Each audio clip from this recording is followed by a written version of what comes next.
안녕하세요. 오늘도 사연 살롱을 찾아주셔서 감사합니다. 저는 결혼하고 첫 번째 결혼기념일도 맞이하기 전에 이혼한 여자입니다. 물론 1년도 채우지 못한 결혼 생활이 자랑할 일은 아니지만 아직 미혼인 여자분들에게 꼭 1년은 살아보고 혼인신고를 하라는 말을 하고 싶어서 사연을 보내게 되었어요. 제가 해보니까 연애와 결혼은 아예 차원부터가 다른 거였는데요.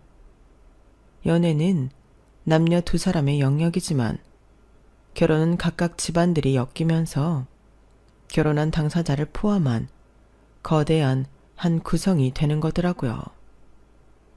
근데 이 구성원이 나랑 잘 맞으면 참 좋겠지만 우리는 현실은 그게 어렵기 때문에 꼭 혼인신고 이전에 새로운 식구들과 소위 말해 간을 봐야 한다고 생각합니다. 왜 음식도 상에 올리기 전에 간을 보잖아요. 싱거우면 간을 더하고 너무 짜거나 매우면 물을 붓던가 어떤 재료를 넣어 맛을 희석하는데 이도저도 안 된 망한 음식은 결국 음식물 쓰레기통으로 가는 이치와 같은 거죠. 그런데 아직 검증도 안 해봤는데 덥석 혼인신고를 해버린다는 건 자기 인생을 걸고 모험을 하는 것과 다르지 않다고 생각하는데요. 운이 좋아서 새로운 가족들과 잘 지낼 수 있다면 정말 다행이지만 애석하게도 저는 아니었어요. 그저 평범한 집에 평범한 사람들이라고 생각했는데 그게 제 판단 미스였죠.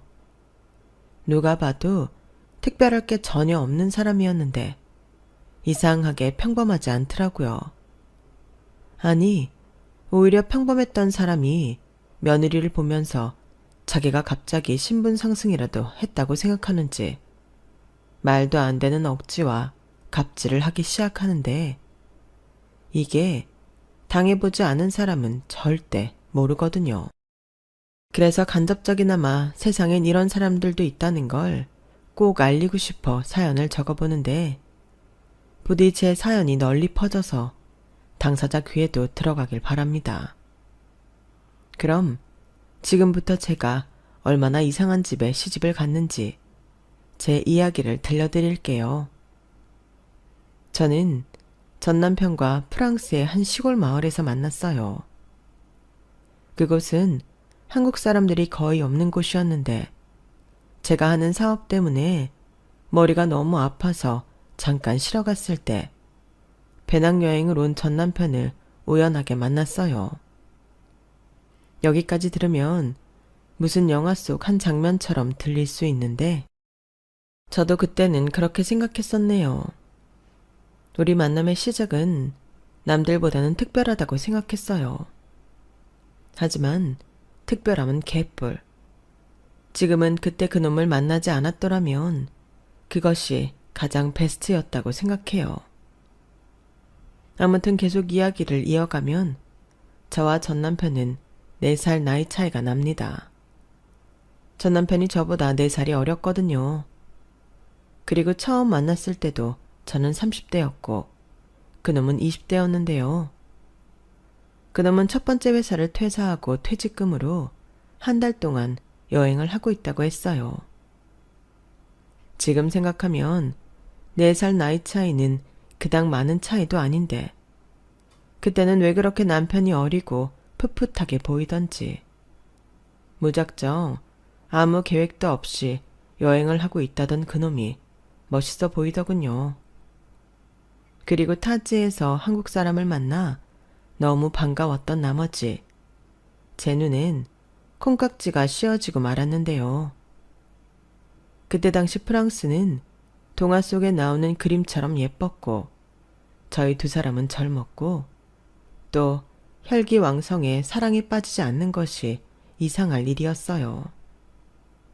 저희는 그걸 낭만이라고 착각했고 한국에 돌아와서도 계속 만남을 이어갔는데 처음엔 누나 동생 사이로 지내다가 어느덧 연인 사이가 되었죠. 저는 당시 다른 직원도 없이 저 혼자 작은 의류 사업을 하고 있었는데 하나부터 열까지 전부 저 혼자 하다 보니 몸이 10개라도 부족할 만큼 바빴어요. 그런데 나이는 어려도 여자친구라면 끔찍하게 잘하던 그놈이 옆에 있으니 그게 뭐라고 의지도 되고 힘든하고 했는데요. 제가 워낙 일욕심이 많아서 데이트할 시간도 많이 없었는데 그놈이 제 사무실로 출근하다시피 하면서도 저희는 거의 매일 또 만났어요. 그때는 사소한 것도 다 재미있고 같이 있는 것만으로도 행복했는데 영원히 우리 사이는 변하지 않을 거라고 생각했죠. 세상엔 변하지 않는 것이 없는데 그때는 변하지 않는 것도 있다고 믿었어요. 그리고 그때 당시 저희 둘은 영화를 봐도 꼭 멜로 영화를 주로 봤는데 그러면서도 우리도 영화 속 주인공처럼 해피엔딩이 될 거라고 심한 착각에 빠졌죠. 참 희한했던 게 저도 그놈도 멜로 영화를 좋아하는 사람이 아니었거든요. 그런데 오랜만에 눈을 번쩍 뜬 연애세포 때문인지 그때는 멜로 영화가 제일 재미있었어요. 심지어 영화 속 남자 주인공보다 그 사람이 더 멋있었다고 생각했던 저였으니 당시 제 상태가 짐작이 되실 거라 생각합니다. 네, 저는 당시 눈이 삐었고 제정신이 아니었어요. 하지만 그걸 자각하지 못했고 마치 첫사랑을 다시 하는 사람처럼 그 사람한테 푹 빠졌는데요. 그렇게 연애를 하다 보니 4년이란 시간이 쏜살처럼 지나갔어요. 그 사이 저는 구멍가게 같은 사업을 하던 개인 사업자에서 직원 10명을 둔 회사의 대표가 되었는데 연매출도 수십억에 이르는 등 나름 빛나는 성과를 손에 넣을 수 있었고 그에 반면 직장인이었던 그 사람은 저를 만나고 난 뒤 한 번에 이직을 더하고 비로소 자신에게 맞는 회사를 찾았다며 정착해서 잘 다니고 있었는데요. 툭 까놓고 수입 면에서는 제가 그놈보다 두세 배는 더 많았지만 사랑하는 사이에선 그런 건 별로 중요하지 않았어요. 그리고 제 나이가 나이인 만큼 저희 엄마가 본격적으로 저한테 결혼에 대한 압박을 하기 시작했죠. 세린아, 이제 너도 나이를 생각해서 연애 그만하고 결혼을 해야지. 너 그러다 다 늙어서 웨딩드레스 입는다? 엄마는 말을 해도 무슨 그런 끔찍한 소리를 해. 내가 어디가 늙어. 넌 거울도 안 보니? 네 남자친구를 생각해봐. 주변에 어린 여자들이 얼마나 많겠어. 괜히 씌어져 있던 콩깍지에 벗겨지기 전에 얼른 결혼해. 내가 네 회사 최초 투자자인 거 까먹지 않았지? 그럼 내가 원하는 건 들어줘야지. 엄마 진짜 치사하다. 그리고 공과 사는 좀 구별해야 하는 거 아니야? 회사에 투자한 걸 가지고 개인적으로 이러면 안 되는 거지. 그리고 나 엄마가 투자한 돈 다 갚았잖아. 갚았어도 내가 투자한 사실은 변하지 않지. 그리고 말은 바로 하자. 나는 니네 회사에 투자한 게 아니고 너한테 투자했어. 그러니까 너는 내가 요구하면 다 들어줄 의무가 있다고. 아니, 내가 언제 결혼하기 싫대? 근데 엄마도 생각을 좀 해봐. 결혼이라는 게 나 혼자 해? 그렇다고 나이도 많은데 내가 자존심도 없이 결혼해달라고 영찬이한테 매달려? 으이구, 그러니까 그것도 기술이지. 상대가 먼저 결혼하자는 말이 나올 수 있게 네가 좀 잘해봐야 하는 거 아니야? 아무튼 너 한 살이라도 더 먹기 전에 식 올릴 수 있게 해. 이런 식으로 저희 엄마가 저만 보면 빨리 시집을 가라고 잔소리를 하기 시작했는데요. 사실 제 사업은 저희 엄마가 초기 자본을 지원해 주셔서 시작할 수 있었기에 어찌 보면 저한테 저희 엄마는 거스를 수 없는 대주주 같은 위치였어요. 그리고 저도 연애를 4년 넘게 했기에 그놈이랑 슬슬 결혼하고 싶다는 생각을 하고 있었는데 저희 엄마가 전 남편이었던 그놈을 참 예뻐라 해서 저도 그 점이 좋았어요. 그리고 그놈도 저희 부모님, 특히 저희 엄마한테 곰살맞게 잘했는데요. 전 남편이 집안에서는 막내 아들이었거든요. 위로 형과 누나가 있는데 자기 말로는 자기가 집안에서 제일 애교가 많다고 했는데, 하긴 사귀기 전 누나 동생하고 지낼 때도 귀엽다는 생각을 자주 했었죠. 반면 저는 외동으로 위로도 아래로도 형제나 자매가 없었는데, 제가 좀 무뚝뚝한 편이라 그놈을 만나기 전까지만 해도 저거 저래가지고 연애는 할 수 있을까? 집신도 다 짝이 있다고 하는데 우리 애 짝도 저렇게 무뚝뚝하면 어떡하지? 이렇게 걱정이 많으셨는데 정반대인 연하 남자친구를 집에 데려가니 그날로 저희 부모님의 얼굴이 싹 바뀌셨죠. 그렇게 저희 부모님은 하루라도 빨리 어린 남자친구가 콩깍지가 벗겨지기 전에 결혼을 해야 한다고 농담처럼 말했는데요. 그런 몰아가는 분위기도 한몫해서 저희는 상견례를 거쳐 결혼식 날짜를 잡았어요. 그러자 누구보다도 저희 엄마가 참 좋아했는데 한 번은 이런 말도 하더군요. 너는 어디서 영철이 같은 남자를 다 만났니? 지금에서야 하는 말이지만 나랑 네 아빠는 네가 행여나 너랑 똑같은 남자 데려올까봐 얼마나 무서웠는지도 몰라. 너도 너 자신을 알겠지만 네가 좀 쌀쌀맞냐? 근데 사위까지 찬바람 쌩쌩 불면 우리는 얼어 죽는 거 아니냐고. 우리끼리 농담한 적도 있다. 엄마는 영찬이가 그렇게 좋아? 누가 보면 내가 아니라 엄마가 좋아하는 줄 알겠어. 얘가 뭐래. 영찬이 하면 깜짝 놀라겠네. 나는 그냥 널 좋아해주는 영찬이가 너무 고마워서 그러지. 너한테도 그렇지만 우리한테도 엄청 잘하잖아. 그만큼 예쁜 게 또 어딨어? 사람 좋고 성실하면 되는 거지. 이제부턴 그저 잘 살기만 해. 시댁 식구들한테도 잘하고. 알겠지? 이렇듯 저희 엄마가 제 결혼과 제 남편감에 두 팔 벌려 환영을 해주니 저도 모처럼 자식된 도리를 한 것 같고 기분이 좋았어요. 그리고 친구들한테 결혼 전 그놈을 소개했는데 그곳 분위기도 남편이 연하라는 이유 때문에 참 뜨거웠죠. 세란이 저거 은근히 눈 높더니 저거 봐. 지 혼자 연하 남자 데려왔잖아.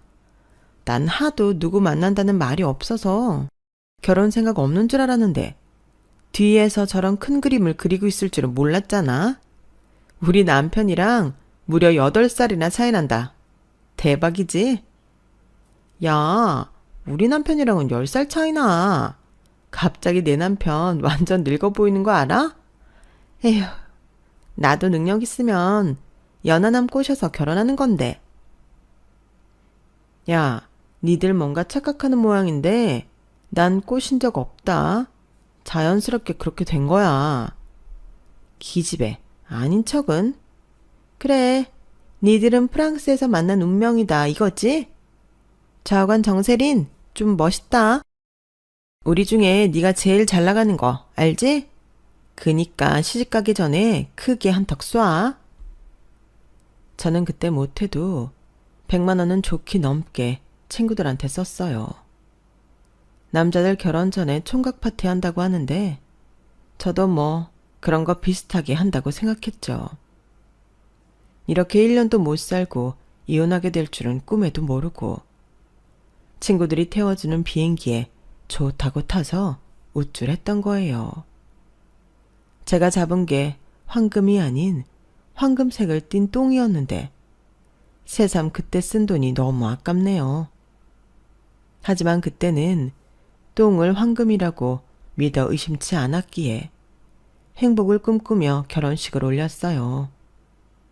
그러면서 제가 그때 부동산 투자 차원으로 매매한 아파트가 있었는데 마침 세입자도 집을 사서 나간다고 하고 위치며 평수며 신혼집으로 거기만한 곳이 없어서 제 아파트에 신혼을 시작했는데요.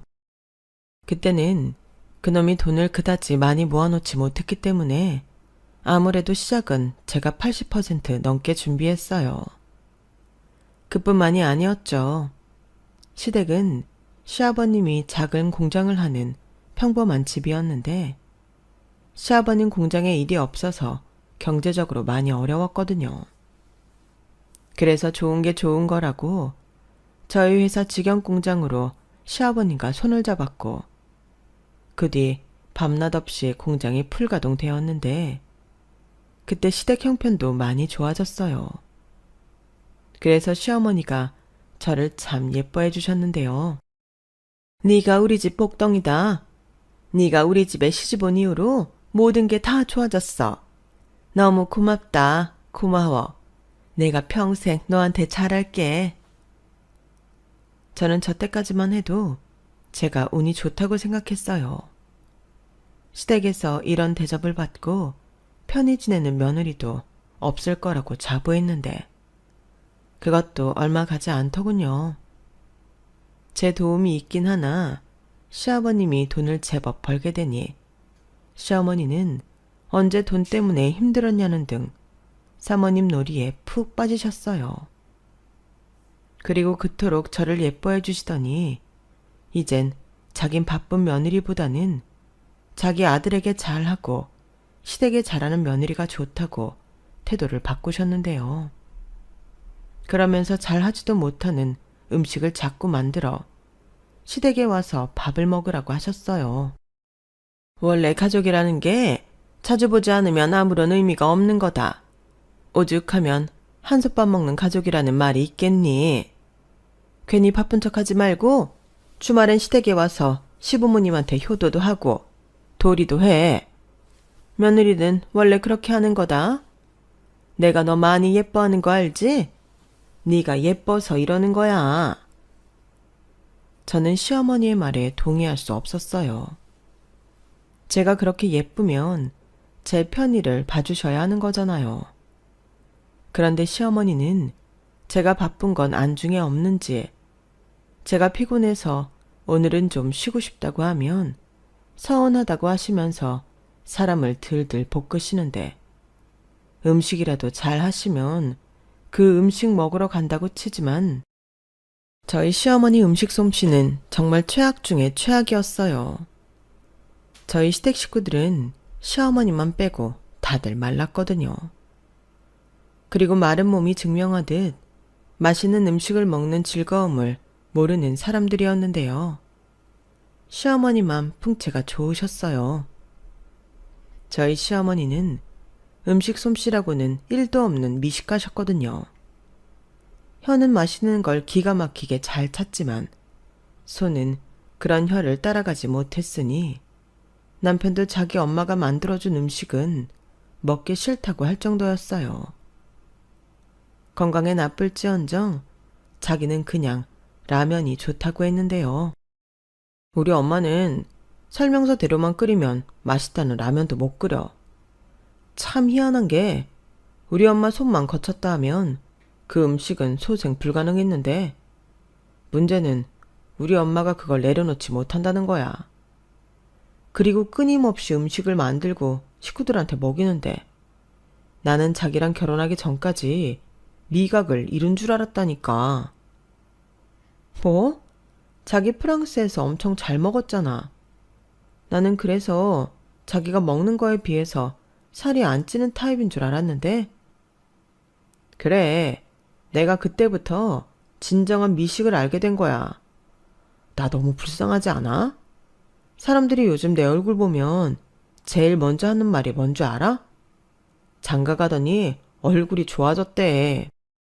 이 바보야, 그거 살쪘다는 소리야. 뭐가 됐든 난 지금이 딱 좋아. 자기도 음식 솜씨 좋고 무엇보다 우리 장모님 음식은 둘째라면 서럽잖아. 나야말로 장가 하나는 기가 막히게 자랐지. 아, 맞다. 우리 언제 우리 집에도 장모님 반찬 좀 갖다 드리자. 요즘 우리 아빠가 도통 입맛이 없다는데 일은 맨날 바쁘잖아. 누나가 걱정이 많더라고. 그래? 무리하시면 안 되는데. 그냥 물량 조절할까? 다른 공장에 절반 의뢰하면 되는데. 에이, 지금 우리 아빠가 얼마나 신났는데 절반씩이나 다른 공장에 맡겨. 나는 그냥 우리 아빠가 식사라도 잘하시면 좋겠다는 거지. 우리 엄마가 해주는 음식 말고. 그러니까 장모님 반찬 좀 갖다 주자. 저는 반찬 가져다 드리는 건 어려운 일이 아니지만 그래도 갓 시집 온 며느리라 시아버님 건강이 많이 걱정됐어요. 그래서 친정엄마한테 부탁해 보양식과 약국에서 파는 고가 영양제를 사들고 시댁에 방문했는데요. 그때 제가 양손 가득 시댁집 문턱을 넘으니 시어머니가 참 좋아하시더라고요.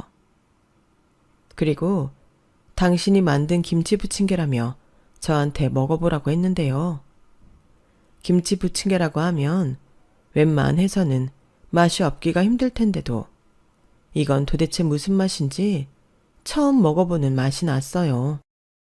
이 정도면 그냥 시중에 잘 나와 있는 밀키트를 사서 드시는 게 낫지 않을까 생각했는데 그런 시어머니가 저희 친정엄마 음식으로 먹어보시고는 뿅 하고 반해버리면서 생각지도 못한 문제가 발생했어요. 저희 시어머니가 음식에 대한 집착이 좀 있으신 편인데 완전 저희 엄마 음식에 꽂혀버리신 거죠. 저희 엄마가 음식 솜씨가 정말 좋거든요. 오죽하면 가게 하기 전부터 저희 엄마 음식을 먹어본 사람들이 돈을 줄 테니 팔라고 해서 지금의 반찬 가게를 하게 되었는데요. 저희 엄마는 음식 하시는 것도 정말 좋아하시고 사람들이 맛있게 먹어주는 게 너무 기뻐 늘 정성을 다해 음식을 하셨어요. 그리고 남는 것보다는 부족한 게 낫다며 욕심내지 않으시고 적정 양만 만들어 파셨는데요. 그래서 저희 엄마 가게의 인기 반찬들은 점심시간이 되기 전에 모두 솔드아웃이 되는 일이 허다했어요. 저희 엄마 손이 작은 편도 결코 아닌데 사람들이 워낙 많이 찾아주니 저희 엄마는 점점 동네에서 유명해졌죠. 그리고 저희 엄마는 가격도 저렴하게 받는 편이셨는데요.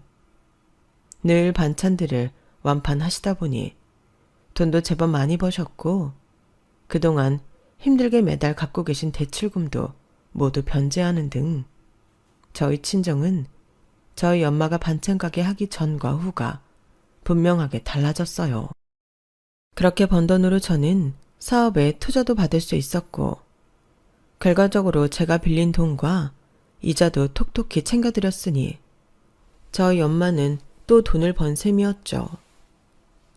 그리고 무엇보다 저희 엄마는 음식하는 걸 정말 좋아하셨는데요. 그런 저희 엄마의 음식에 시어머니가 홀딱 반해 저는 한동안 친정엄마가 저희 부부 먹으라고 주신 반찬을 시댁에 대부분 드렸어요. 그런데 저희보다 삼시세끼 다 드시는 시부모님은 반찬도 엄청 빨리 드셨고 결국 저희 집에 있는 친정엄마표 음식을 전부 가져가셨는데 그것도 며칠이 되지 않아서 다 드시고 없다시면서 시어머님이 그러셨어요. 사부인이 음식을 진짜 잘하시네. 네 시아버지가 요즘 식사를 잘해서 살도 붙고 보기가 너무 좋다. 그래서 내가 생각을 좀 해봤는데 네가 사부인께 말씀 좀 잘 드려서 일주일에 한 번씩 우리 집으로 반찬을 보내주시면 어떨까? 네? 일주일에 한 번씩이요? 그래, 이왕이면 반찬 겹치지 않게 해서 종류별이랑 그때그때 제철 음식 같은 것도 해주시면 너무 좋을 것 같아. 아, 그럼 엄마한테 말씀드려 볼게요. 그럼 계산은 어떻게 하실 거예요? 일주일에 한 번? 아니면 한 달에 한 번? 음식값은 선불인 거 아시죠? 뭐? 나더러 지금 돈을 내고 사 먹으라고? 얘 좀 봐. 너 지금 농담하는 거지? 사돈지간에 무슨 돈을 주고 받니? 그냥 음식 하실 때 우리 것 조금만 따로 담아서 보내달라는 거지. 너도 그렇게 받아서 먹고 있는 거 아니야? 그야 저는 딸이니까. 그리고 저는 그렇게 자주 엄마한테 음식 받지도 않아요. 딸이랑 사돈이랑 뭐가 다르니? 가족은 가족인데. 그리고 니들은 나가서 일하니까 밖에서 먹는 날도 많아 그렇다지만 우린 아니잖아. 그럼 나는 그런 줄 알고 있으마. 아, 지난번 꼬막무침 너무 맛있던데. 그것도 꼭 좀 말해서 많이 주시라 그래. 시어머니는 저희 엄마 반찬을 공짜로 드실 생각에 잔뜩 신이 나서 제 표정이 일그러진 것도 보지 못하시고 시댁으로 돌아가셨어요. 그래서 저는 남편한테 얘기하고 공짜로 음식은 절대 안 된다고 자기가 좋게 말씀드리라고 했는데요. 여태까지 항상 제 말이라면 잘 들어주고 저희 부모님을 진심으로 생각하던 남편의 반응은 제가 생각한 것과 달랐어요. 자기야, 반찬 그거 좀 보내주시는 게 그렇게 돈까지 받을 만큼의 일일까? 뭐? 그렇잖아. 일부러 만드시는 것도 아니고 장모님은 음식 만드는 게 일이시고 우리도 가끔 얻어먹는데 우리 부모님도 그냥 조금 얻어먹을 수도 있는 거잖아. 아마 장모님도 돈은 안 받겠다고 하실걸? 장모님한테 여쭤봤어? 아니, 우리 엄마가 그렇게 생각한다고 해도 나는 가끔도 아니고 일주일에 한 번씩 정기적으로 음식 받으면서 공짜는 아니라고 생각해. 물론 우리 엄마가 반찬 가게를 하지만 그거야 돈 벌려고 하는 거지. 자선 사업을 하는 게 아니잖아. 왜 또 말을 그런 식으로 해? 그냥 좋은 게 좋다는 거지. 알겠어. 그럼 내가 낼게. 그럼 되는 거잖아. 아니, 뭐가 됐는데? 정작 반찬 드시는 분은 돈 낼 생각이 없는데 왜 그걸 자기가 해? 그리고 자기 돈이 자기 혼자 돈이야? 그럼 어쩌라고. 자기는 꼭 우리 엄마한테서 돈을 받아야겠어? 그래야 속이 시원해? 막말로 이제는 경제적으로 많이 어렵지도 않으시면서 당연히 반찬 가게 하시는 거 알면 먼저 돈 내고 사드신다고 해야 하는 게 맞는 거 아니야? 나는 그것부터가 기분이 나빠. 그거나 저거나지. 돈에 이름 쓰는 것도 아닌데. 장모님은 돈 받고 우리 엄마는 장모님이 해주신 반찬 받으면 되는 거잖아. 나는 자기가 좀 이상하다. 자기도 뭐 시어머니라 그래? 저는 남편의 말에 기분이 확 상해버렸어요. 저는 다르고 다르고 생각해서 이건 경우가 없는 거라고 생각하는데 남편은 대수롭지 않게 생각하며 자기 엄마가 시어머니라 제가 곱깝게 듣는 거라고 오히려 서운해 하더군요. 저는 그러거나 말거나 시어머니가 돈을 내고 주문해서 드시는 거면 몰라도 저희 엄마 힘들게 그것도 일주일마다 정기적으로 음식을 해다 바치는 꼴은 보고 싶지 않았어요. 그래서 친정엄마한테 일부러 말도 하지 않고 그냥 넘겨버렸는데요. 중간에서 저희 엄마 음식 맛을 본 시어머니만 안달이 났죠. 그리고 저한테 또다시 전화를 하셔서는 저희 엄마더러 반찬 좀 종류별로 보내라고 시키라고 하셨는데 그때 제가 말했어요. 드시고 싶으시면 선불로 돈을 내시라고요. 그러자 시어머니도 뭐? 그깟 반찬 좀 얻어먹는데 돈까지 내라고? 너는 무슨 애가 그렇게 야박하냐? 그냥 좀 나눠 먹을 수도 있는 거지. 라며 대놓고 서운하다고 하셨는데 저도 굽히지 않고 말했죠. 어머니, 저희 엄마도 힘들게 새벽부터 일어나서 음식하는 거예요. 그럼 그 수고비는 당연히 챙겨주셔야죠. 저도 공짜로 얻어먹는 것 같지만 저희 엄마한테 용돈 보내고 나름 성의 표시해요. 그럼 네가 하는 김에 내 것까지 해. 그럼 되겠네. 너 우리 아들이 나 대신 돈 내겠다고 했는데도 안 된다고 했다며? 도대체 그 심보는 뭐냐? 심보요? 저는 다만 파는 음식이니 돈 내고 드시라고 하는 것 뿐이에요. 어쩌다가 한 번도 아닌데 그럼 그걸 다 돈도 안 받고 하라고요? 언제까지요? 시어머니는 제가 너무 정없이 돈돈거린다며 됐다고 더럽고 치사해서 안 먹는다고 전화를 뚝 끊어버리셨어요. 그리고 저도 그 일로 마음이 상해서 한동안은 시댁에 가지 않았는데도 남편도 그 일로 저한테 한동안 삐쳐 있었죠. 하지만 저는 제가 잘못했다고 생각하지 않기에 남편이 삐쳐 있건 말건 신경 쓰지 않고 제 일하기 바빴는데 그러던 어느 날 시어머님이 저에게 친정엄마 가게 근처에 볼 일이 있다며 주소를 알려달라고 하셨어요. 내가 모임이 그쪽 동네에서 하거든. 근데 알면서도 인사도 안 하고 홀랑 가는 게 좀 그런 것 같아서 모처럼 가서 인사도 좀 드리고 네가 원하는 대로 돈 내고 반찬 좀 사오려고. 그건 괜찮잖아. 시어머니는 일부러 말을 그렇게 하시며 친정엄마 가게 주소를 물으셨어요. 그리고 저는 돈 내고 반찬을 산다는데 말릴 필요는 없겠다 싶어 주소를 문자로 보내드린다고 했는데요. 모임은 핑계일 뿐 저희 엄마 가게에 가서 반찬 얻어오는 게 목적이었어요. 그리고 저는 그것까지는 모르고 시어머니에게 주소를 알려드린 후 친정엄마한테 시어머니가 조만간 갈 거라고 알고 있으라고 귀띔을 해드렸고 그러면서 꼭 돈은 받으라고 신신당부를 했는데 제가 돈에 집착한다기보다 처음부터 저희 엄마가 돈을 받지 않으면 저희 시어머니가 계속 가게에 방문해 공짜 타령을 할 거라는 걸 알았기 때문이었어요. 그러자 저희 엄마는 자기가 알아서 한다며 알겠다고 바쁘니 전화를 끊자고 하셨고 그 뒤 한동안 아무 연락도 없어서 저는 제가 걱정했던 일은 일어나지 않고 끝났구나 안심을 했죠. 하지만 제가 안심한 게 문제였어요.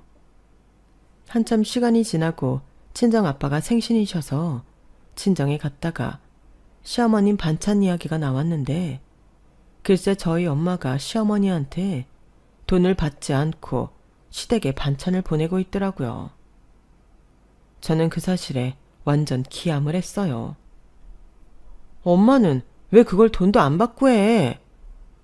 뭘 그까짓 걸 가지고 돈을 받냐? 그냥 내가 한 음식이 맛있다고 하시니 기쁜 마음으로 하는 거지. 그리고 그 덕에 그 양반이 너 예쁘게 봐주면 서로 좋은 거잖아. 엄마, 나 어차피 그 집에서 예쁜 며느리야. 막말로 나 아니었으면 그 집이 지금 그렇게 살 수 있었을 것 같아? 그래도 그게 아니지. 그냥 이건 엄마가 알아서 할 테니까 너는 나서지 마. 원래 음식 가지고는 사람 서운하게 하는 거 아니야. 몰라 진짜. 내가 엄마 때문에 못 살아. 내가 그 일로 시어머니랑 싸우고 남편이랑도 싸우고 그 난리를 쳤는데 그니까 왜 엄마한테 그냥 말하면 될 일을 뭐하러 그랬어? 저는 친정엄마 말에 속이 상했어요. 뭐하러 그랬긴. 저도 제 엄마 힘든 거 싫어서 그런 건데 정작 그 마음을 엄마가 몰라주니 뿔이 났죠. 그리고 옆에서 저희 아빠는 그냥 네 엄마 성격이 저런 걸 어쩌냐?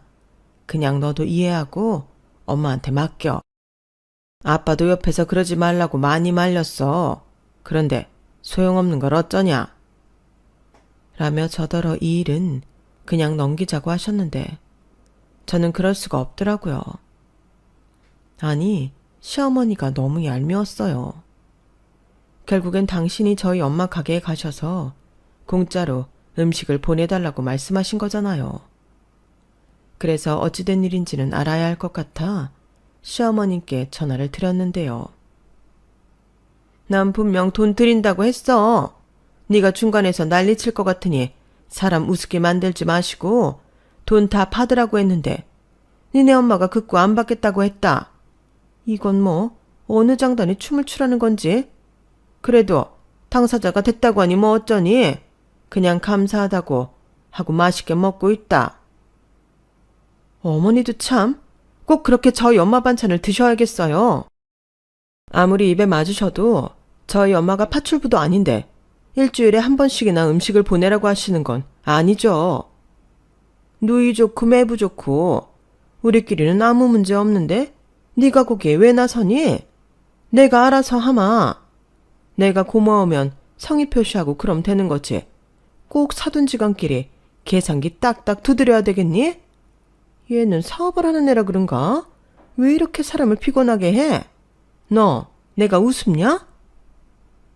시어머니는 그렇게 저에게 더 이상은 반찬값 얘기로 자기 기분 상하게 하지 말라며 호통을 치셨어요. 그리고 자기가 알아서 한다며 저더러 신경 끄라고 하셨는데 꼭 자기가 저희 엄마를 부리는 사람처럼 말씀을 하시니 저는 기분이 너무 나빴죠. 하지만 당사자인 저희 엄마가 오케이 한 일이라 더는 나설 수 없었어요. 그저 당신이 알아서 성의 표시한다는 시어머니의 그 말을 믿을 수밖에 없었죠.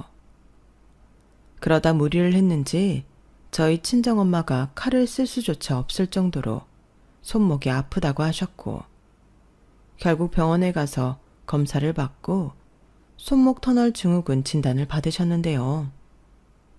상태가 너무 심해서 수술까지 받아야 한다고 하더군요.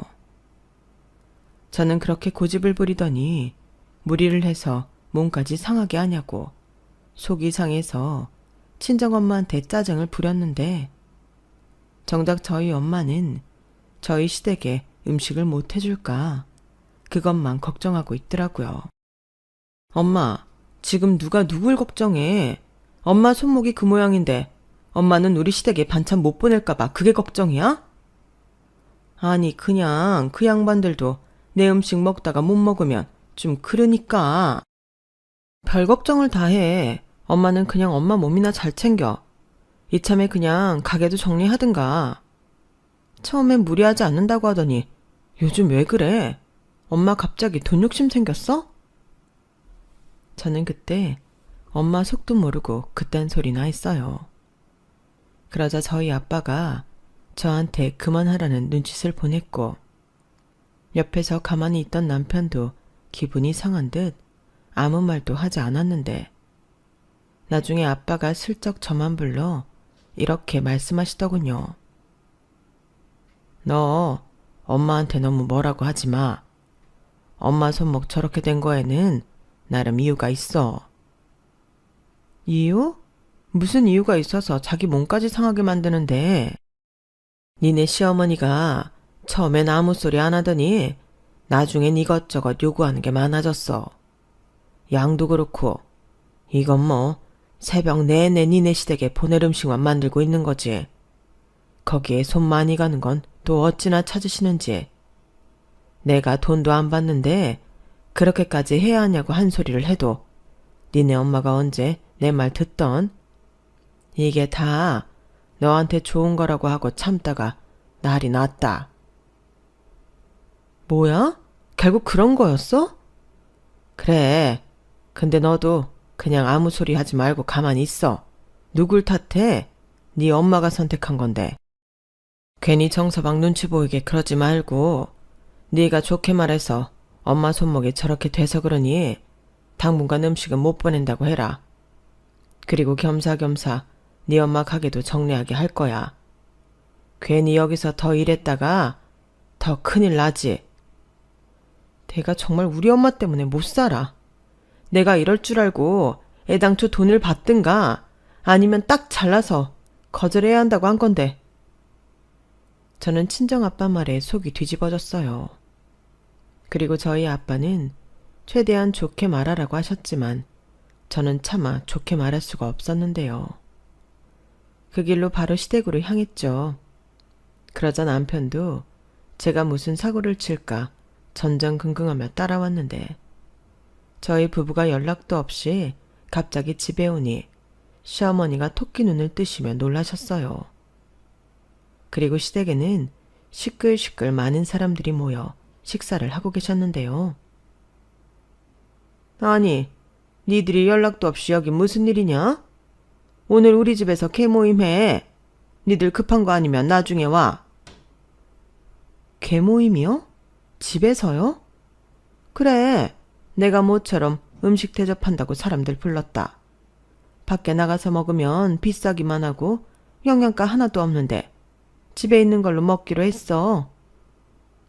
아, 집에 있는 걸로요? 저는 그 말에 딱 꽂혀버려서 그 길로 시댁 냉장고부터 열었어요. 그러자 냉장고 안에는 저희 엄마가 라벨링까지 딱 해서 보내준 음식들로 가득했는데요. 사람들은 갑자기 찾아온 며느리의 등장에 어안이 벙벙해하면서도 연신 음식이 맛있다며 칭찬을 늘어놓으셨어요. 오 여사가 보기보다 음식을 잘하네?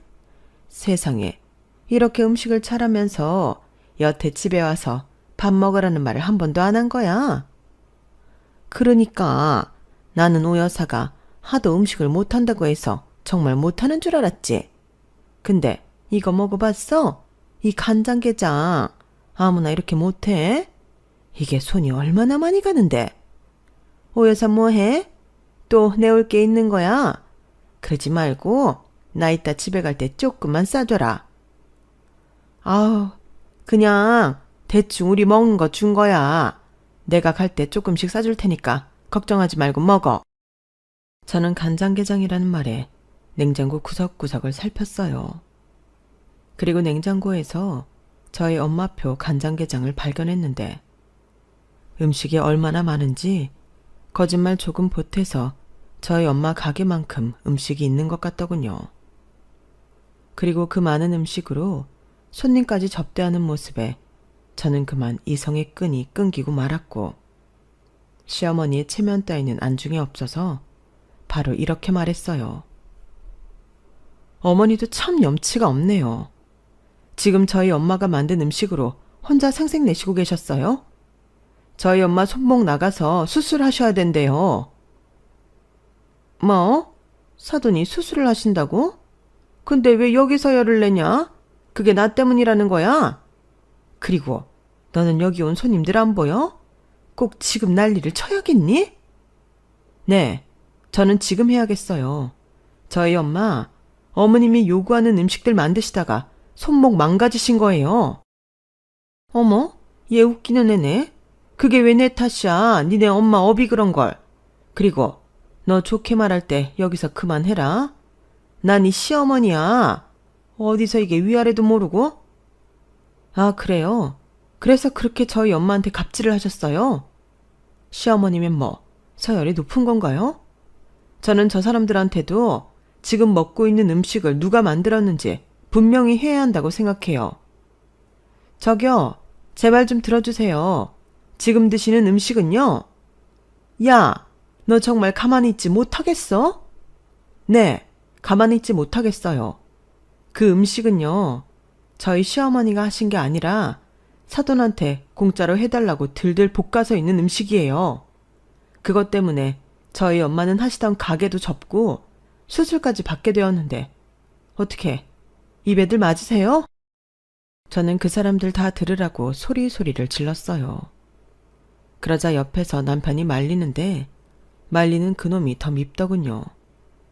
그래서 홧김에 냉장고에 있는 음식을 모조리 꺼내서 싱크대에 부어버렸고 다시는 우리 엄마한테 음식에다 바치라는 소리 하지 말라고 경고를 한 뒤 집으로 돌아왔는데요.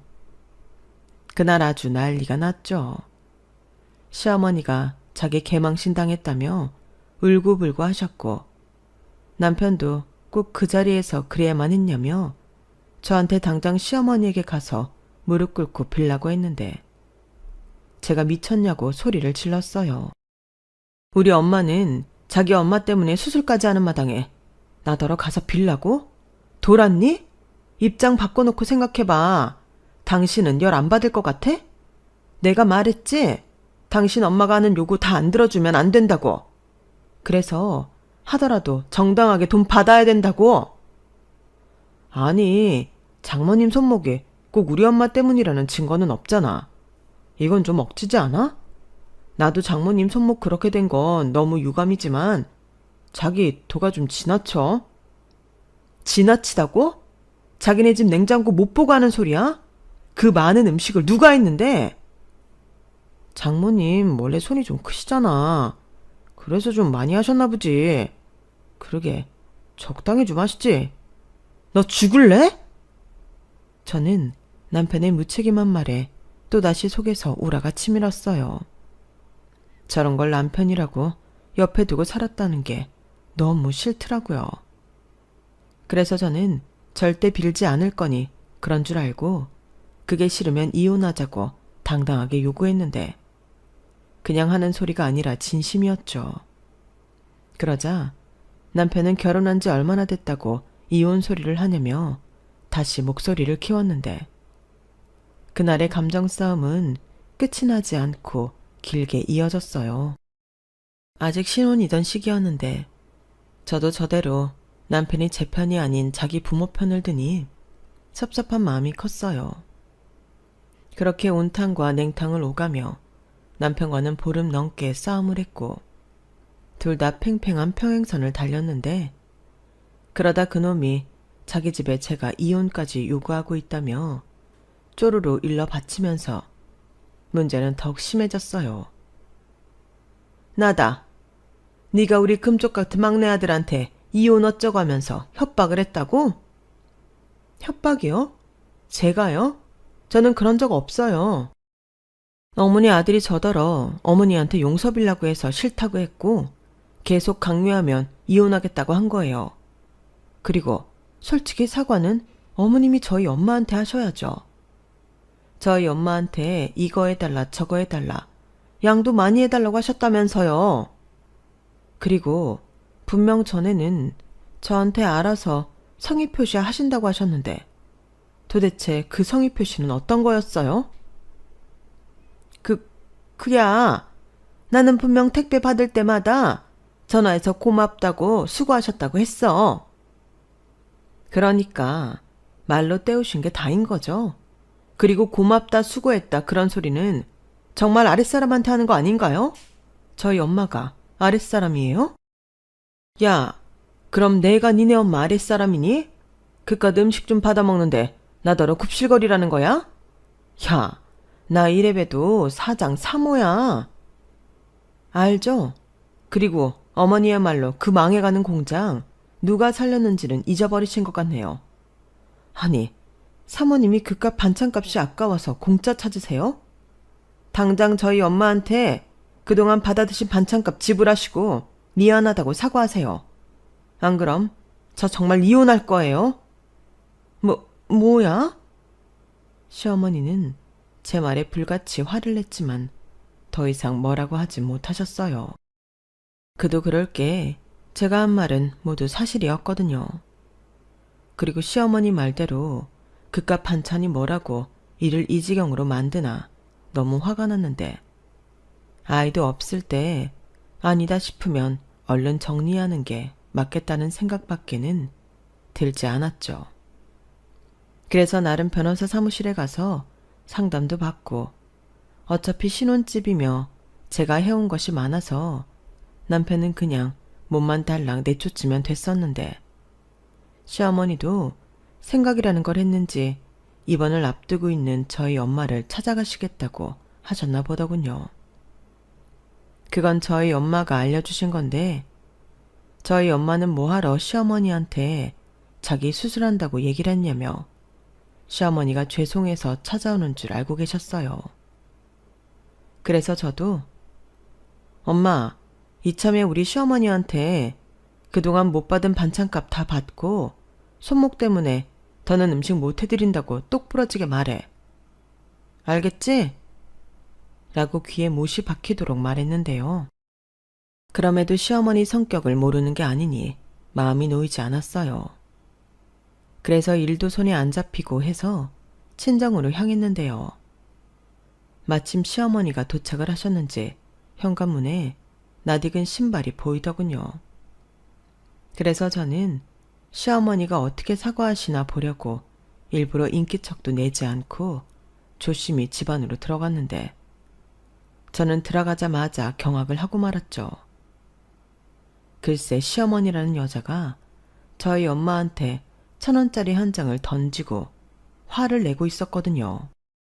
아니, 내가 돈 준다고 했을 땐 받지도 않아 놓고 왜 자기 딸한테는 돈도 못 받았다는 듯 말해요? 알아서 대충 얘기해 줄 수 있는 거잖아요. 혹시 일부러 그런 거예요? 나한테 반찬 주기 싫어서? 정말 그 손목이 나 때문에 아픈 거예요? 쇼하는 거죠? 무슨 음식 하루 이틀 하는 것도 아니면서 수술을 해? 왜? 내가 그러면 앞으로 반찬 보내지 말라고 할까 봐서요? 자, 여기. 그쪽 딸이 환장하는 돈 줬으니까 그쪽 손목이 나가든 말든 제때 맞춰서 우리 집에 반찬 보내요. 나는 이제 사돈이 해주는 반찬 아니면 밥을 못 먹어서. 저기 사부인, 그래도 그렇지. 이게 지금 뭐 하는 짓입니까?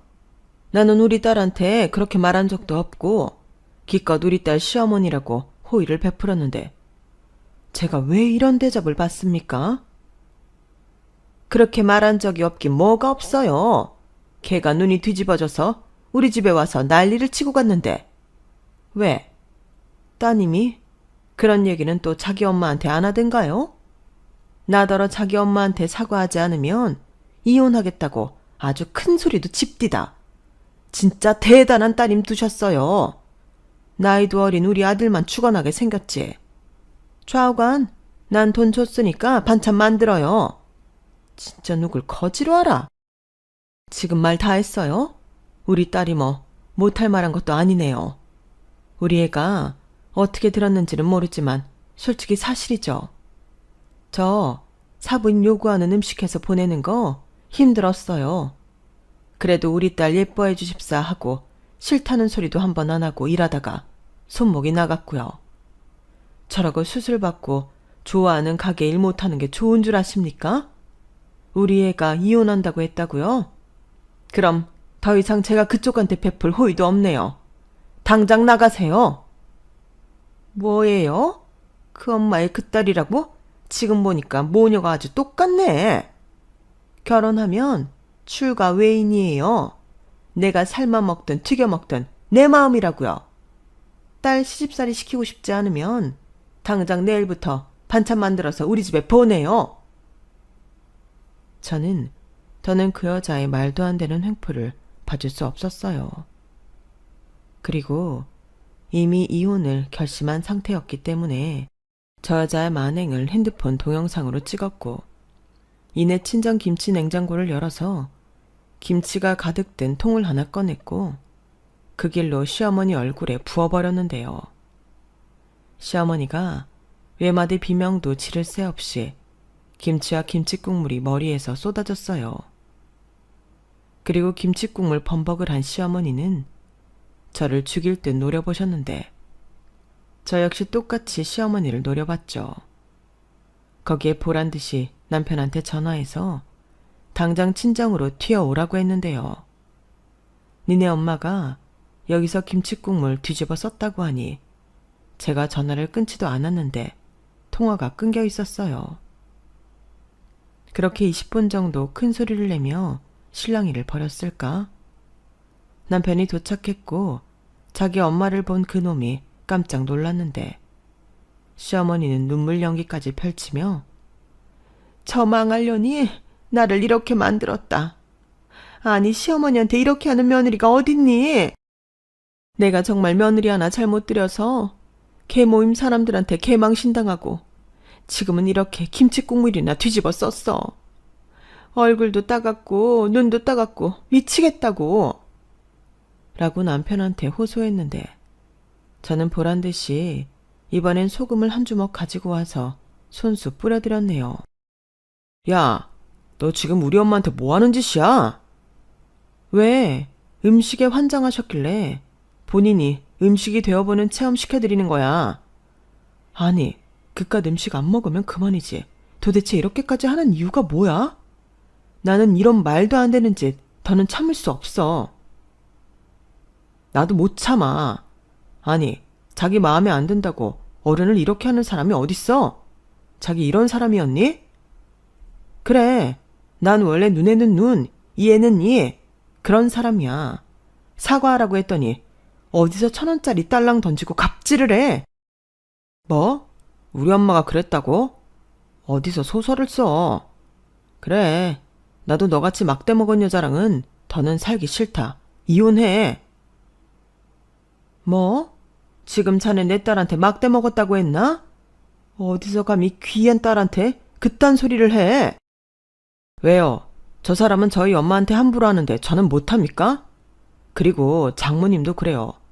장모님이 진작에 중간에서 잘 하셨으면 이럴 일도 없죠, 가족끼리. 가족 같은 소리 하네. 자네야말로 아주 못쓰겠구만.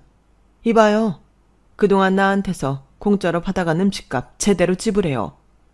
이혼하면 남 입마당에 내가 그 돈을 안 받을 이유가 없지. 뭐예요? 치사하게 이제 와서 왜 이래? 그리고 그 음식들 당신 딸이 다 싱크대에 내버리고 갔어. 그럼 나는 몇 번 먹지도 못한 건데 내가 미쳤니? 그걸 돈을 주게? 그래. 그럼 이렇게 된 거 이판사판 하자.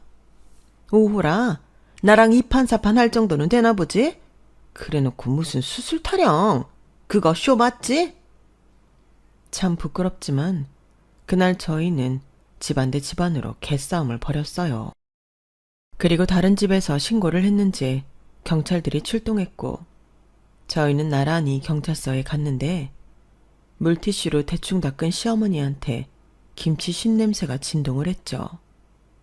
그리고 곧이어 연락을 받고 도착한 저희 아빠와 시아버님은 이 상황을 수습하고자 중간에서 노력했지만 이미 부부가 이혼의 합의를 한 마당이었기 때문에 더 어쩔 것이 없었어요. 그리고 쌍방 폭행이었기 때문에 잘잘못을 가릴 것도 없었는데 그 길로 저는 그놈의 짐을 모두 제 집 밖으로 빼버렸어요. 그놈도 그럴 줄 알았다는 듯 제가 내버린 자기 짐 챙겨서 가더라고요. 그리고 다음날 법원 앞에서 만나 이혼 서류 작성해서 접수하기로 했는데요. 다음날 그놈은 나오지 않았어요. 그래서 약올은 제가 당장 나오지 않으면 소송할 거라고 전화를 걸었는데 자기 집에 가서 무슨 소리를 들었는지 자기는 이혼하고 싶지 않다며 말을 바꾸더군요. 아마도 시아버님이 저랑 이혼하면 공장이 다시 일이 없어질 테니 이혼하지 말라고 한 모양인데 저는 이미 그놈이랑 다시 어째 볼 마음이 없었어요. 당연하죠. 이미 그놈의 바닥을 다 봤는데 어떻게 이혼을 하지 않을 수가 있겠어요. 그래서 잡소리 그만하고 나는 무조건 이혼할 거라고 통보한 뒤 바로 변호사 선임에 이혼 소송 진행했는데요. 이리 보나 저리 보나 제가 유리한 입장이었어요. 그리고 시아버님 공장에 맡겼던 물량도 전부 빼서 다른 공장에 맡겼는데 그러니 죄송하지만 시아버님만 발을 동동거리게 되셨죠. 그러자 일주일도 되지 않아 시어머니가 찾아와 쩔쩔매며 미안하다고 비셨는데 저는 됐다고 했어요. 예, 내가 그때는 정말 귀신에 씌었나 봐. 내가 다시는 그러지 않을 테니 니들 이혼하지 마라. 내가 니네 엄마, 아니 사부인 찾아가서 무릎 꿇고 빌게. 우리 남편 지금 죽는다고 난리다. 죄송해요. 이미 그러기엔 제 마음도 식었고 늦었어요. 그러게 제가 몇 번이고 경고 드렸잖아요. 그때 정신 차리시지. 이제 와서 왜 이러세요? 나는 그냥 그게 그렇게 큰일이 아니라고 생각했어. 근데 네가 너무 뭐라고 하니까 나도 자존심에 그만. 됐고요. 더는 불필요한 에너지 쓰고 싶지 않으니까 깨끗하게 정리하고 각자 알아서 잘 살아요. 예, 네가 그렇게 우릴 버리면 너는 잘 살지 모르지만 우린 잘 못 살아. 니네 시아버지 공장에 기계도 이번에 대출받아서 들여놨고 나도 여기저기 빌린 돈이 많아서. 그럼 더더욱 저랑 저희 부모님한테 잘하셨어야죠. 그럼 저도 저희 엄마도 어머니한테 잘했을 텐데. 이제 떠난 버스에 손 그만 흔드세요. 저 바빠요. 이래야 하니까 그만 돌아가세요. 저는 매몰차게 시어머니를 저희 사무실에서 내보냈어요. 그러자 그 다음 날엔 남편이 찾아와 빌었는데 그놈은 상대도 해주지 않았죠. 대신 그놈 핸드폰에 제가 녹화한 동영상 파일을 보내줬는데요. 지도 그거 보고 느낀 바가 있긴 한지 그 뒤 저를 찾아오거나 전화하는 일은 없었어요. 그렇게 이혼은 제가 원하는 대로 끝났고 저는 그놈한테 받을 수 있는 모든 비용을 청구했는데 그 돈에는 저희 엄마가 힘들게 해다 바친 반찬값도 들어있었어요. 그러니까 이젠 공짜가 아닌 아주 비싼 반찬을 드신 꼴이 되었죠. 원래 공짜 밥을 먹으면 탈이 나는 건데 시어머니였던 그 아줌마가 부디 그걸 뼈저리게 깨달으셨으면 좋겠어요. 당신의 삐뚤어진 식탐 때문에 아들이 이혼당하고 당신 남편 사업 망하게 만들었으니 느끼신 바가 많기를 바라봅니다. 솔직히 다른 이유도 아니고 이런 일로 이혼까지 하게 된 사람은 대한민국에 저밖에 없을 거예요. 제 입장에서도 이혼 사유가 남들한테 얘기하기 좀 창피스러운데 그놈의 형과 누나도 창피스러웠는지 전면에 나서지 않더라고요. 저라도 자기 엄마가 부끄러울 것 같거든요. 그리고 저는 이혼하고 다시 그 집을 전세로 놓았고 저는 친정에 들어가서 살고 있는데요. 저희 엄마는 가게도 정리하시고 지금은 수술받고 쉬고 계세요. 제가 꼬박꼬박 생활비 준다고 절대 일하지 말라고 하니 이제부터는 딸이 하는 말을 잘 듣는 엄마가 되겠다고 하면서 이제야 삶의 여유를 누리고 계시죠. 그리고 이렇게 좋은 걸 왜 진작에 하지 않았는지 모르겠다며 활짝 웃으시는데 저희 엄마는 자기가 저한테 결혼하라고 시켜 일이 이렇게 되었다고 생각하는지 괜히 제 눈치를 보시는 것 같았어요. 그 모습을 보니 괜히 딸 자식 결혼 한번 시켰다. 이게 무슨 일인가 싶어 제가 너무 죄송하기만 했는데 그래서 당분간은 다른 건 됐고 저희 부모님한테 효도하고 지낼 생각입니다. 말이 효도지 저는 저희 엄마가 해주시는 밥 맛있게 먹으며 사업 잘하고 아주 행복하게 잘 지내고 있어요. 이럴 줄 알았으면 결혼 같은 건 그냥 하지 않았을 걸 후회만 됩니다. 그리고 혼인신고도 딱 1년만 살아보고 할 건데 결혼식 끝나자마자 해버린 것도 너무 후회스럽더라고요. 그래서 앞에도 말했지만 미혼인 분들은 꼭 1년은 살아보고 결정하셨으면 좋겠어요. 그리고 끝으로 공짜 좋아하고 식탐 많은 그 아줌마가 자기 식구들한테 원망 받으며 그렇게 살았으면 좋겠습니다. 지금은 그런 마음이네요. 제 사연은 여기까지예요. 이렇게나마 제 얘기를 할 수 있어서 속이 시원합니다. 솔직히 너무 창피해서 주변 사람들한테는 왜 이혼했는지는 상세하게 말하지 못했거든요. 이렇게 제 이야기를 풀어놓을 곳이 있어 너무 다행이고 감사합니다. 지금까지 제 사연 들어주셔서 대단히 감사드리고요. 내내 건강하시고 행복하길 바라겠습니다. 안녕히 계세요. 여러분, 사연 댓글에 응원과 현명한 조언 부탁드려요. 좋아요와 구독은 저에게 큰 힘이 됩니다. 오늘도 좋은 일 가득하세요.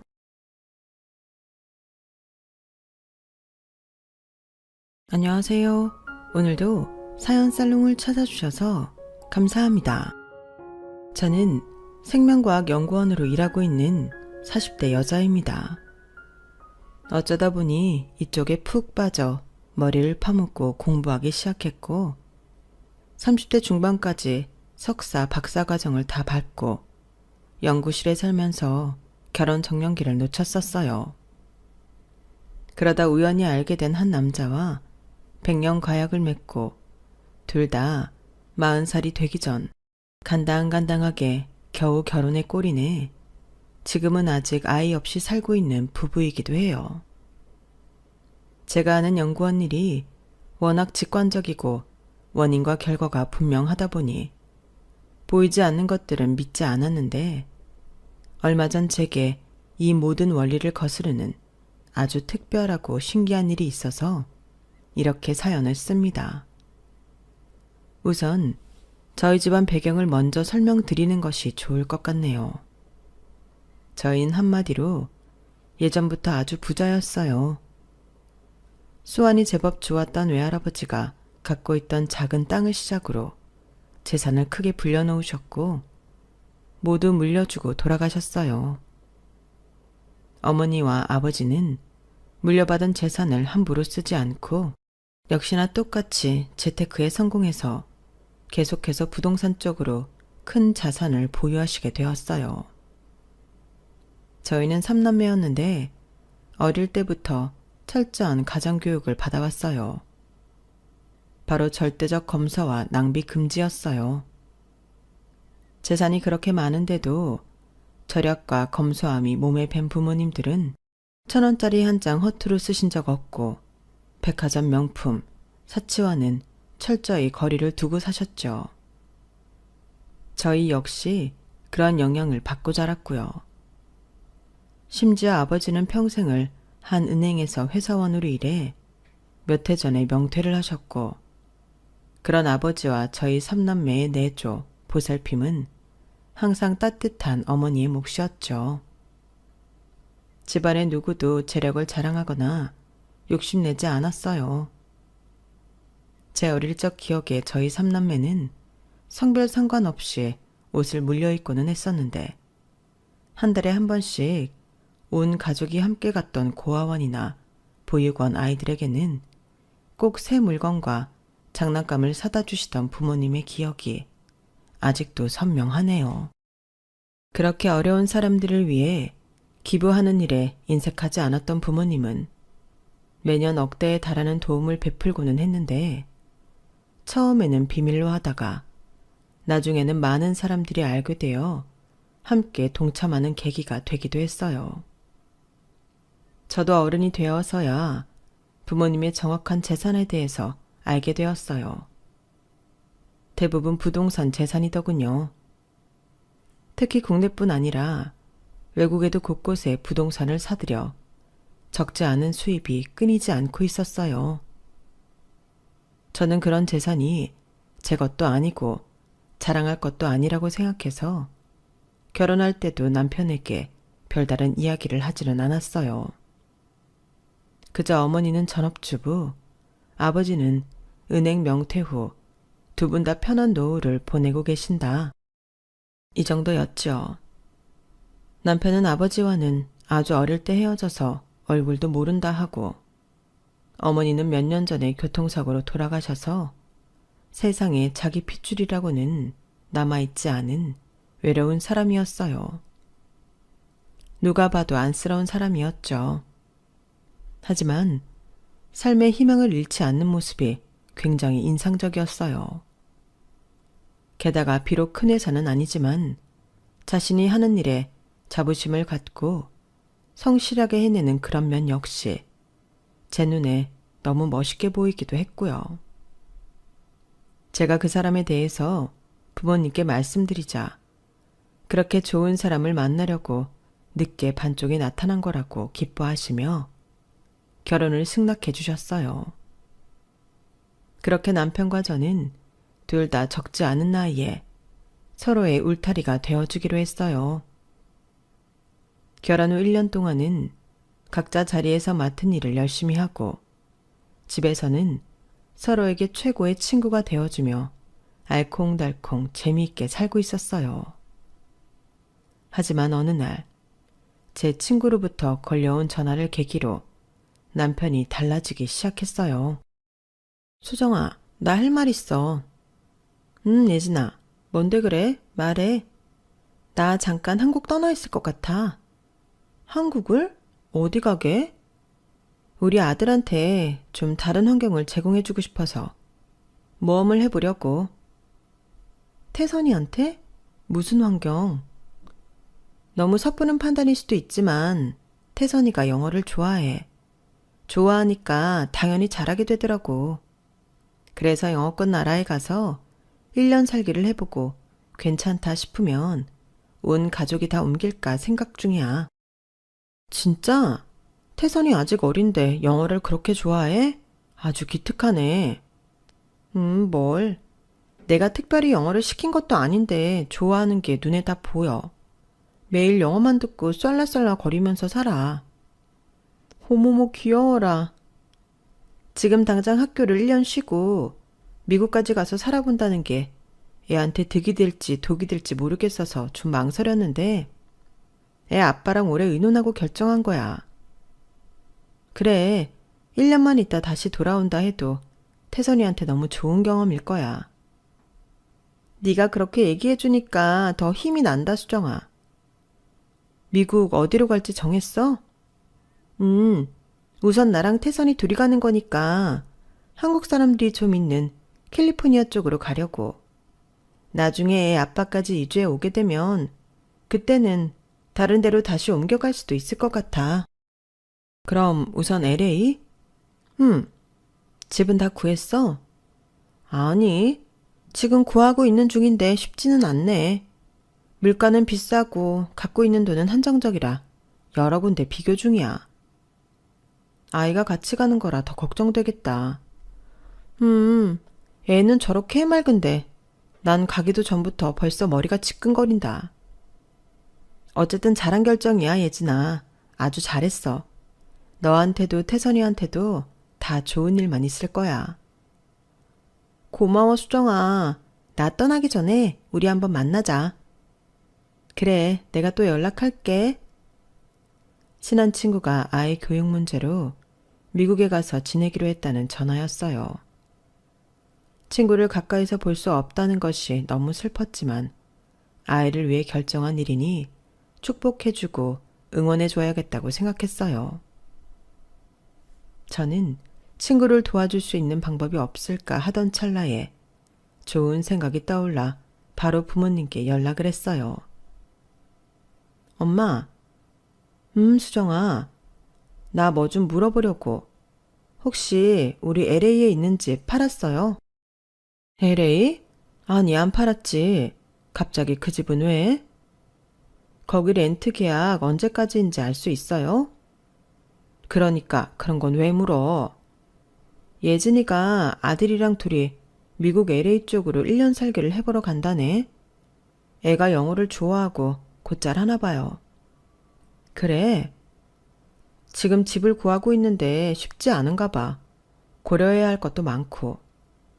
아무래도 그렇지. 혼자 가는 것도 아니고 아이랑 함께 가면. 그래서 말인데 거기 LA 집 예진이한테 1년 동안 쓰라고 하면 안 될까요? 이게 내가 도와줄 수 있는 가장 확실한 방법인 것 같아서요. 예진이 참 예의 바르고 착했는데 도와줄 수 있다면 우리가 도와줘야지. 그럼 엄마가 미국 쪽에 연락해보고 다시 알려줄게. 정말? 고마워요.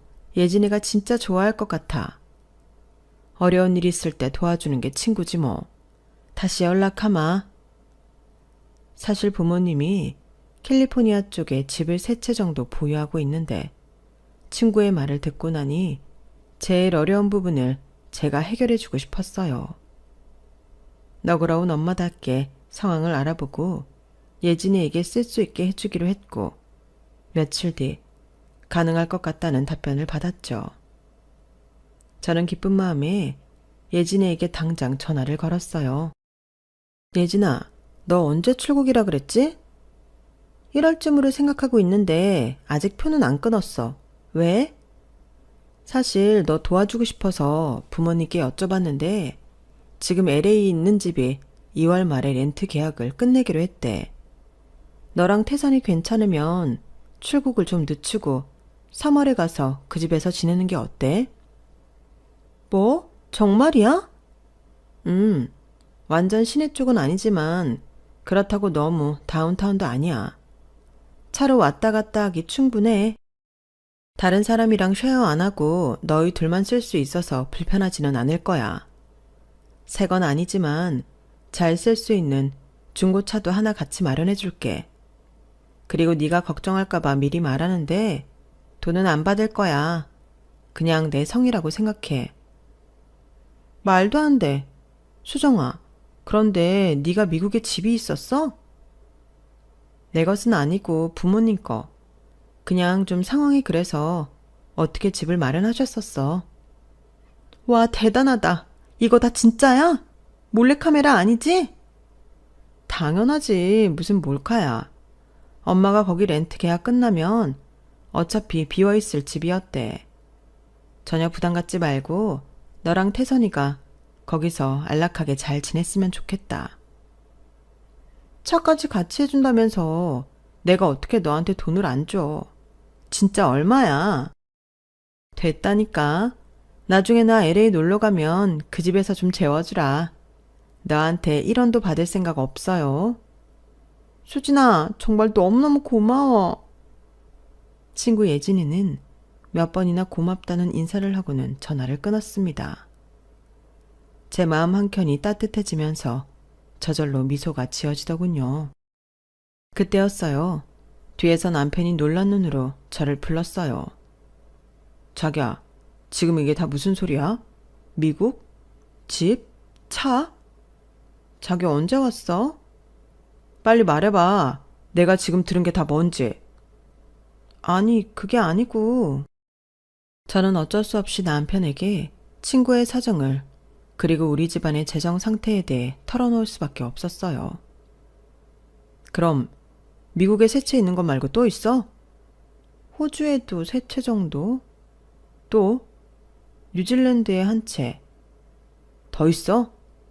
다른데 조금 더 있었는데 정리하신 것도 있어서 지금은 정확히 몰라. 와, 김수정, 어떻게 이런 걸 속여? 속인 게 아니야. 그냥 내 거가 아니라고 생각했으니까.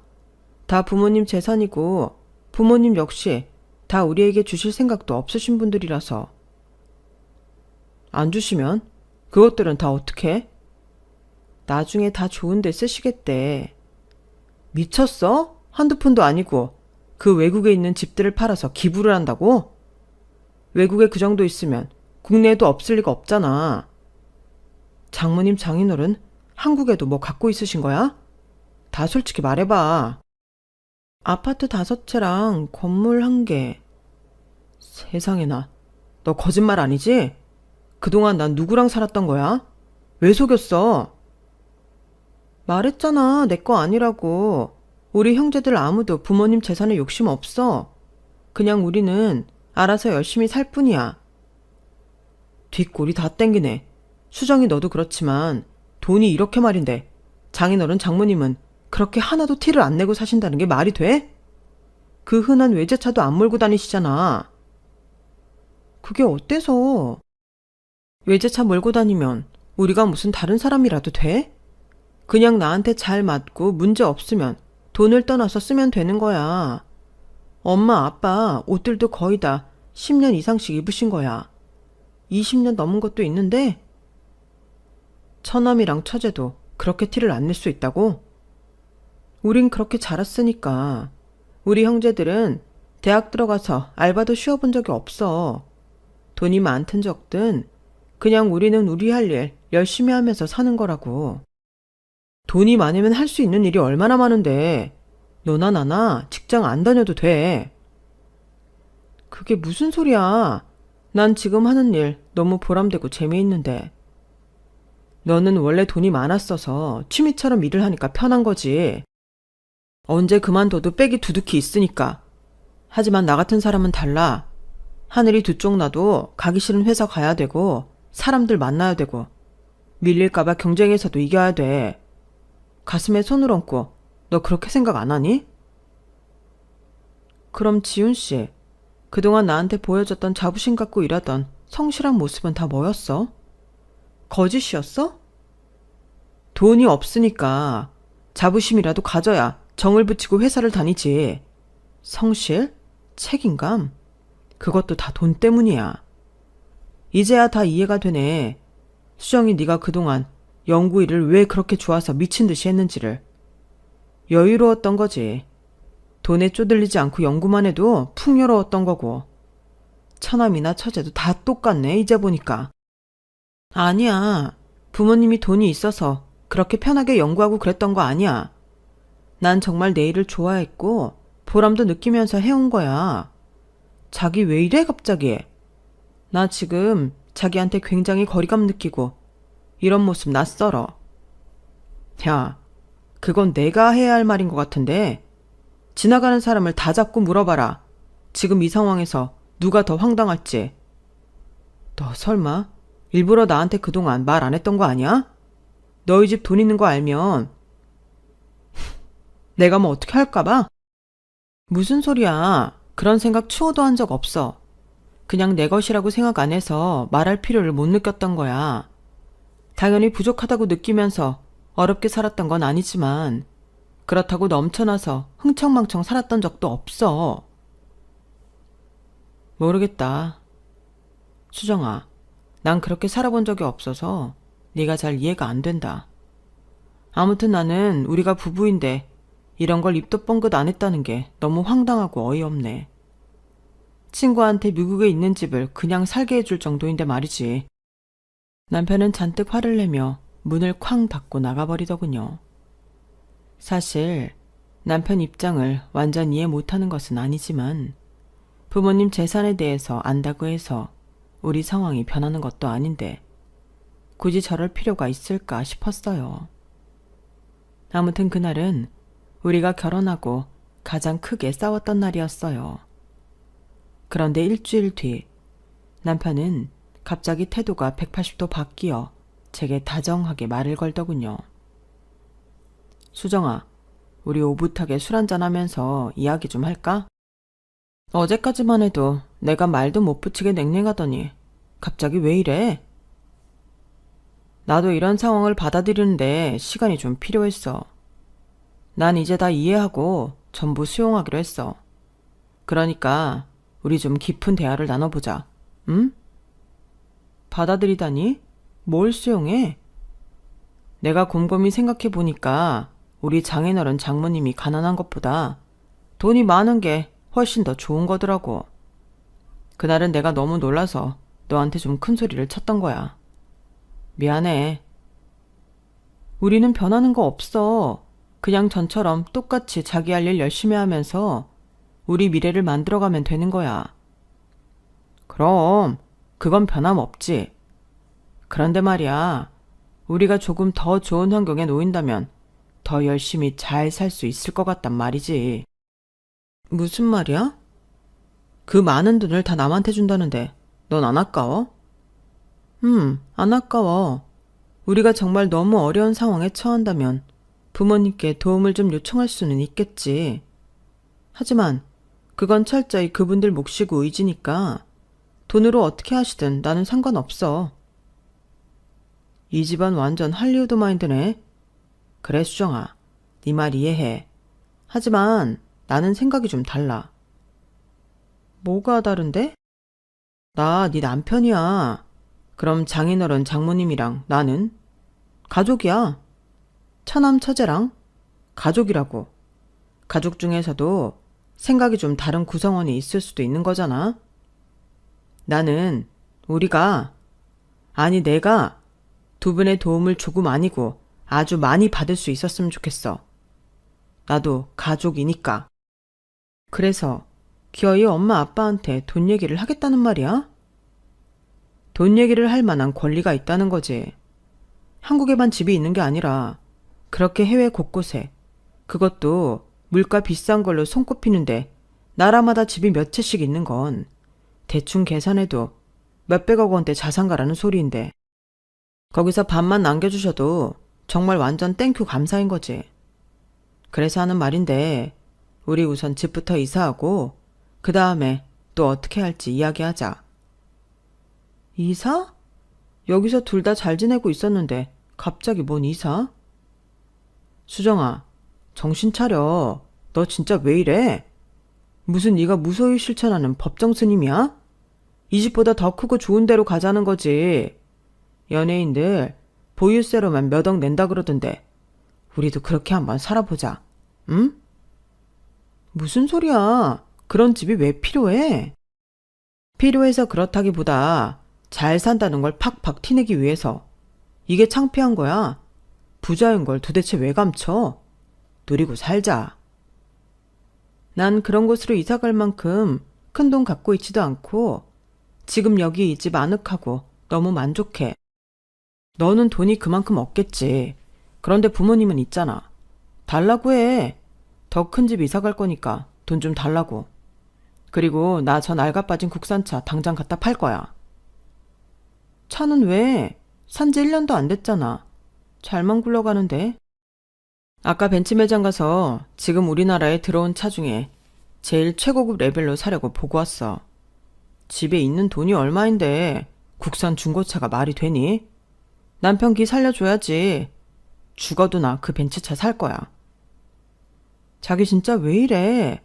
갑자기 사람이 왜 이렇게 바뀐 거야? 안 바뀌는 게 이상한 거지.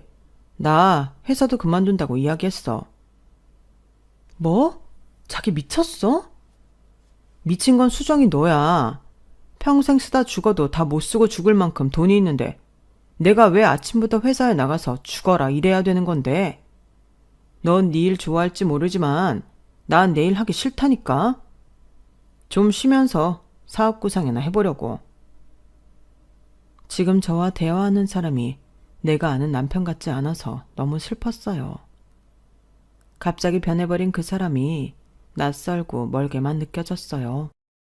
하지만 제 대답이 무엇이든 남편은 계속 집과 자동차 전단지만 들춰보면서 웃고 있더군요. 방으로 들어온 저는 어떻게 해야 할지 모르겠더군요. 부모님께 말을 해야 하는지, 저 혼자 어떻게든 해결해야 하는지. 며칠 동안 난 몰래 가슴앓이만 하고 있다가 엄마의 전화를 받게 되었어요. 수정아, 통화 괜찮니? 네, 말하세요, 엄마. 혹시 이서방이랑 무슨 일 있었니?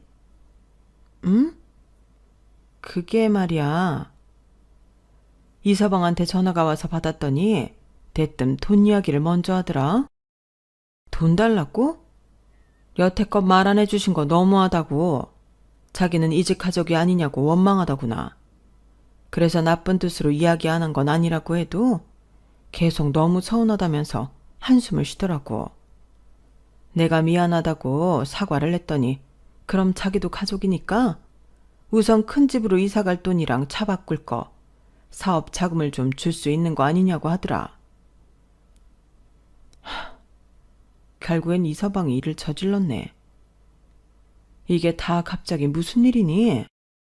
그 예진이한테 LA에 있는 집 살게 해준다는 걸 이서방이 들었어. 그래서 엄마 아빠 돈이 얼마나 많냐고 해서 사실대로 말했지. 하지만 그건 땡전 한 푼 내 것도 아니고 우리 남매들 모두 그렇게 생각한다고. 우리 중 누구도 부모님 재산을 욕심낸 적 없다고. 나중에 다 좋은 곳에 쓰실 거라고 했더니 펄쩍 뛰면서 난리더라고. 엄마한테 말한 것처럼 자기도 이직 가족인데 왜 자기만 모르게 했냐고 화나 있더니 며칠 있다가 딴소리를 하는 거야. 엄마 아빠한테 돈을 달라고 해야겠다고. 난 그 이서방이 본인 일 좋아하고 열심히 사는 사람인 줄 알았는데 돈 얘기를 듣더니 눈빛부터 달라지는 거야. 회사도 그만둔다고 벌써 얘기했대요. 사업하겠다고. 그랬구나. 이서방 입장에서는 우리가 다 짜고 자기를 속였다고 생각할 수도 있겠구나. 이서방한테 돈 주는 거야 문제는 아니지. 그런데 한 번 주면 앞으로 계속 달라고 할 것 같던데. 그게 문제야. 착하고 순박했던 사람이 갑자기 엄청난 욕심쟁이가 돼서 눈에 불을 켜고 좋은 거 비싼 거만 찾아다녀. 나도 어떻게 해야 될지 모르겠어요, 엄마. 우선 아빠랑 대화를 좀 해볼게. 엄마는 이서방이 해달라는 대로 해주고 싶어. 그런데 아빠는 또 어떻게 생각하는지 모르니까 이야기를 좀 해봐야겠지? 미안해요, 엄마. 갑자기 이런 일이 생겨서. 아니야. 잘 생각해보면 우리가 잘못한 거지. 이서방 입장에서는 그럴 수도 있을 것 같아. 당장 보물섬을 찾았는데 계속 고기잡이 배를 몰 생각이 들지 않겠지. 어쨌든 상황 알겠어. 다시 연락할게. 네, 엄마. 전화를 끊고 너무 속이 상했어요. 우리 집은 여태껏 돈 때문에 얼굴 붉힌 적이 없는데 이번에 뭔가 위태로워질 것 같은 느낌이 들었거든요. 그리고 남편이 그렇게 직접 엄마에게 돈을 당당하게 요구할 줄도 몰랐고요. 모든 면에서 혼란스럽기 짝이 없었어요. 남편은 정말 회사를 그만둔 건지 통 출근할 생각을 하지 않았어요. 제가 퇴근하고 돌아오면 집에 배달시켜 먹은 음식들과 비싼 위스키 병들이 질비하게 있었고 새 아파트, 신축 전원주택 등 전단지가 수북했어요. 이름만 들어도 다 아는 외제차 안내 책자가 종류별로 깔려있고 문 앞에는 미처 다 풀지도 못한 명품 브랜드 배송 상자들이 가득 있었어요. 우리가 갑자기 재벌이 된 것처럼 구는 남편을 이해할 수 없었어요. 남편의 그런 행동들이 계속 지속되자 원치 않지만 이 사람과 헤어져야 하나 하는 고민까지 하게 되었어요. 자기 것이 아닌데도 탐하는 사람은 꼭 후사가 안 좋다는 것을 알고 있거든요. 사랑하지만 그런 상황까지 감당하기는 어려웠어요. 남편을 어떻게든 설득하려고 해도 남편은 오히려 더 반대로 행동했어요. 자기야, 진짜 이러지 마. 우리 그냥 예전처럼 살자. 우리 좋았잖아. 누리면서 살면 우린 더 좋아질 수 있어, 수정아. 너야말로 정신 좀 차려. 자기 진짜 왜 이래? 내가 본격적으로 사업 구상하기 전에 부모님한테 이야기해서 유럽 쪽 다 돌거나 크루즈 여행 좀 할까? 아니면 미국, 호주, 뉴질랜드 다 좋아. 거기 가서 집을 직접 보고 싶기도 하거든. 다 가려면 인당 넉넉히 1억 정도는 들 텐데 그런 건 부모님한테 껌값이잖아. 안 그래? 남편은 점점 일을 크게 만들더군요. 더 이상 그와 함께 있기 힘들 것 같아 저는 잠시 시간을 갖자고 했어요. 물론 남편은 필사적으로 반대했지만 제가 갑작스러운 스트레스로 공황 상태까지 오자 남편은 어쩔 수 없이 저를 보내주더군요. 혼자 생각할 시간이 너무 필요해 부모님 집에도 가지 않았어요. 그러다 아빠에게 전화를 받았어요. 수정아, 엄마한테 이야기는 다 들었다. 모두 모여서 대화하는 시간을 좀 갖는 게 좋겠구나. 내일 모레 엄마 생일에 다 같이 이야기를 좀 해보는 게 어떻겠니? 내일 모레? 엄마 생일? 아, 맞다. 엄마 생신이었지. 내 정신 좀 봐. 완전 새까맣게 까먹고 있었어요, 아빠. 사실 이번 엄마가 칠순을 맞은 특별한 생신이었는데 제 힘든 것만 생각하느라고 신경을 못 쓰고 있었어요. 제 머리를 콩콩 쥐어 박았죠. 몇 달 전 엄마께 칠순 관련해서 여쭤본 적이 있었어요. 엄마, 칠순 생신 때 우리 좀 크게 파티를 할까? 저기 새로 생긴 파티홀이 있는데 웬만한 결혼식장보다 분위기가 좋다고 하더라고요. 친척들이랑 엄마 친구, 선후배분들 다 불러서 잔치할까요? 수정아, 아서라. 나이 먹은 게 뭐가 자랑이라고 파티홀까지 빌려서 사람들을 불러 잔치를 하니. 환갑 때도 그냥 가족 식사만 했잖아요. 엄마는 그게 좋으니까 이번에도 우리 가족 식사만 하자. 정말 괜찮겠어요? 괜찮고 말고. 나 엄마 칠순잔치 크게 해주려고 6개월 전부터 돈 모으고 있었는데. 그럼 그 돈으로 엄마 부탁 들어줄래? 선물 갖고 싶은 거 있어요? 말만 해요. 다 사줄게. 엄마의 부탁은 제가 엄마를 위해 모아둔 돈을 독거 노인분들을 위해 기부해달라는 것이었어요. 예상은 했지만 역시 우리 엄마였어요.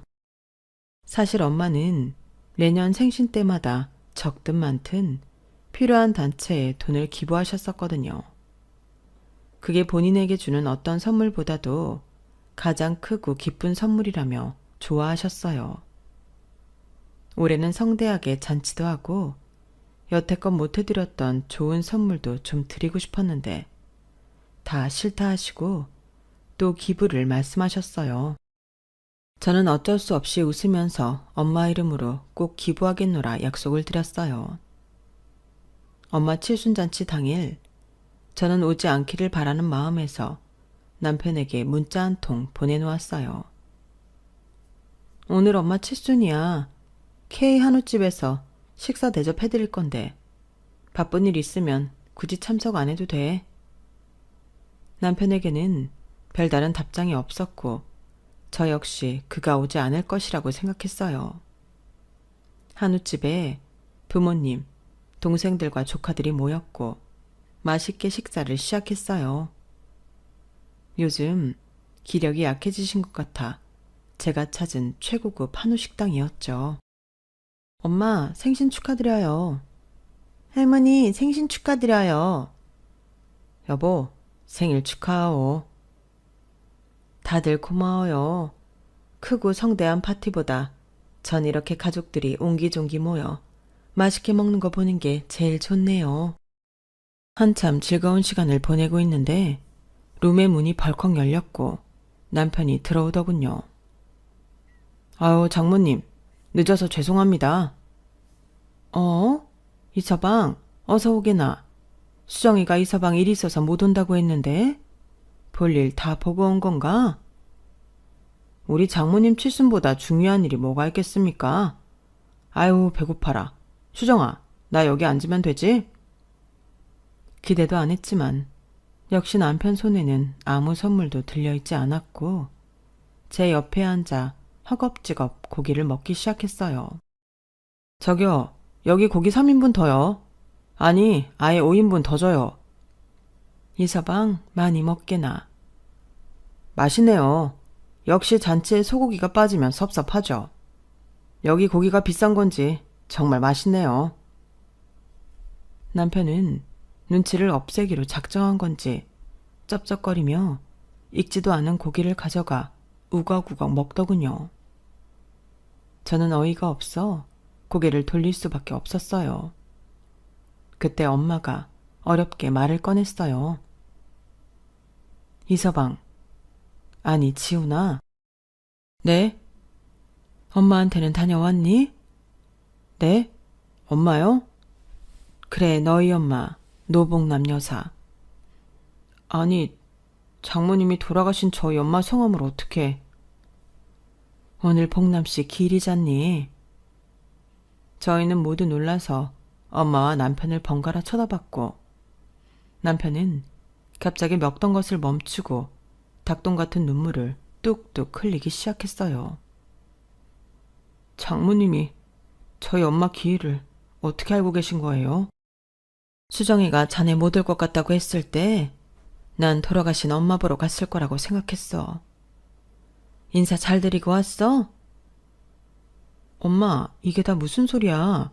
이서방 어머니는 나 만나기 전에 돌아가셨는데 엄마가 어떻게 기일을 알고 갑자기 이서방한테 지훈이는 또 뭔데? 잠깐만. 봉남? 노봉남? 봉남 아줌마? 그래, 네가 아는 그 봉남 아줌마. 이 사람 어머니가 봉남 아줌마라고?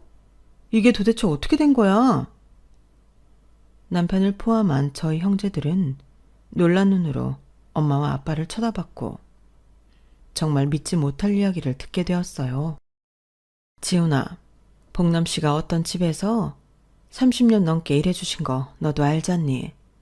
그게 바로 우리 집이야. 네? 엄마가 매일 그렇게 은혜를 입었다며 입에 침이 마르도록 말씀하셨었는데 그게 두 분이라고요? 은혜는 무슨... 봉남 씨가 워낙 우리한테 잘 해줘서 그렇지. 우리가 이런 인연으로 또 만나게 되었구나. 엄마는 예전에 제 밑으로 2명의 동생을 더 낳으셨는데 막내 동생이 태어나고 얼마 안 되어 큰 수술을 2번이나 요할 정도로 몸이 안 좋았다고 하셨어요. 그래서 어쩔 수 없이 집에 가사 도우미분을 모시게 되었고 그렇게 우리는 만났던 거예요. 가사 도우미로 오셨던 봉남 아줌마는 정말 너무나 좋은 분이셨어요. 엄마가 병원에 있는 동안 저희가 외롭지 않게 눈 뜰 때부터 잘 때까지 옆에서 돌봐주셨고 항상 따뜻하고 맛있는 밥과 간식도 빼놓지 않고 챙겨주셨어요. 제 눈에 아줌마가 아니라 언니라고 부르고 싶을 정도로 어린 얼굴이었는데 이것저것 너무 살림을 잘하시는 분이었죠. 착하고 친절한 봉남 아줌마를 우리 형제들 모두 좋아하고 잘 따랐어요. 원래 엄마의 수술과 회복이 끝날 때까지만 집안일을 봐주시기로 했는데 엄마가 돌아와서도 아줌마와 떨어지기 싫어하는 저희를 보고 계속 함께 해달라고 하셨대요. 그렇게 봉남 아줌마는 30년 넘게 계셨던 거예요. 제가 초등학교 저학년이었을 때부터 박사과정을 마치기 바로 전까지 아줌마와 함께 했으니 저의 성장 과정을 모두 지켜봐 주신 셈이죠. 저희는 한 가족 같았어요. 아줌마는 아팠던 엄마 옆에서 간호도 해주며 많은 얘기를 나누셨어요. 그때 봉남 씨는 20살에 아빠 없이 지훈이 너를 낳고 24살쯤인가?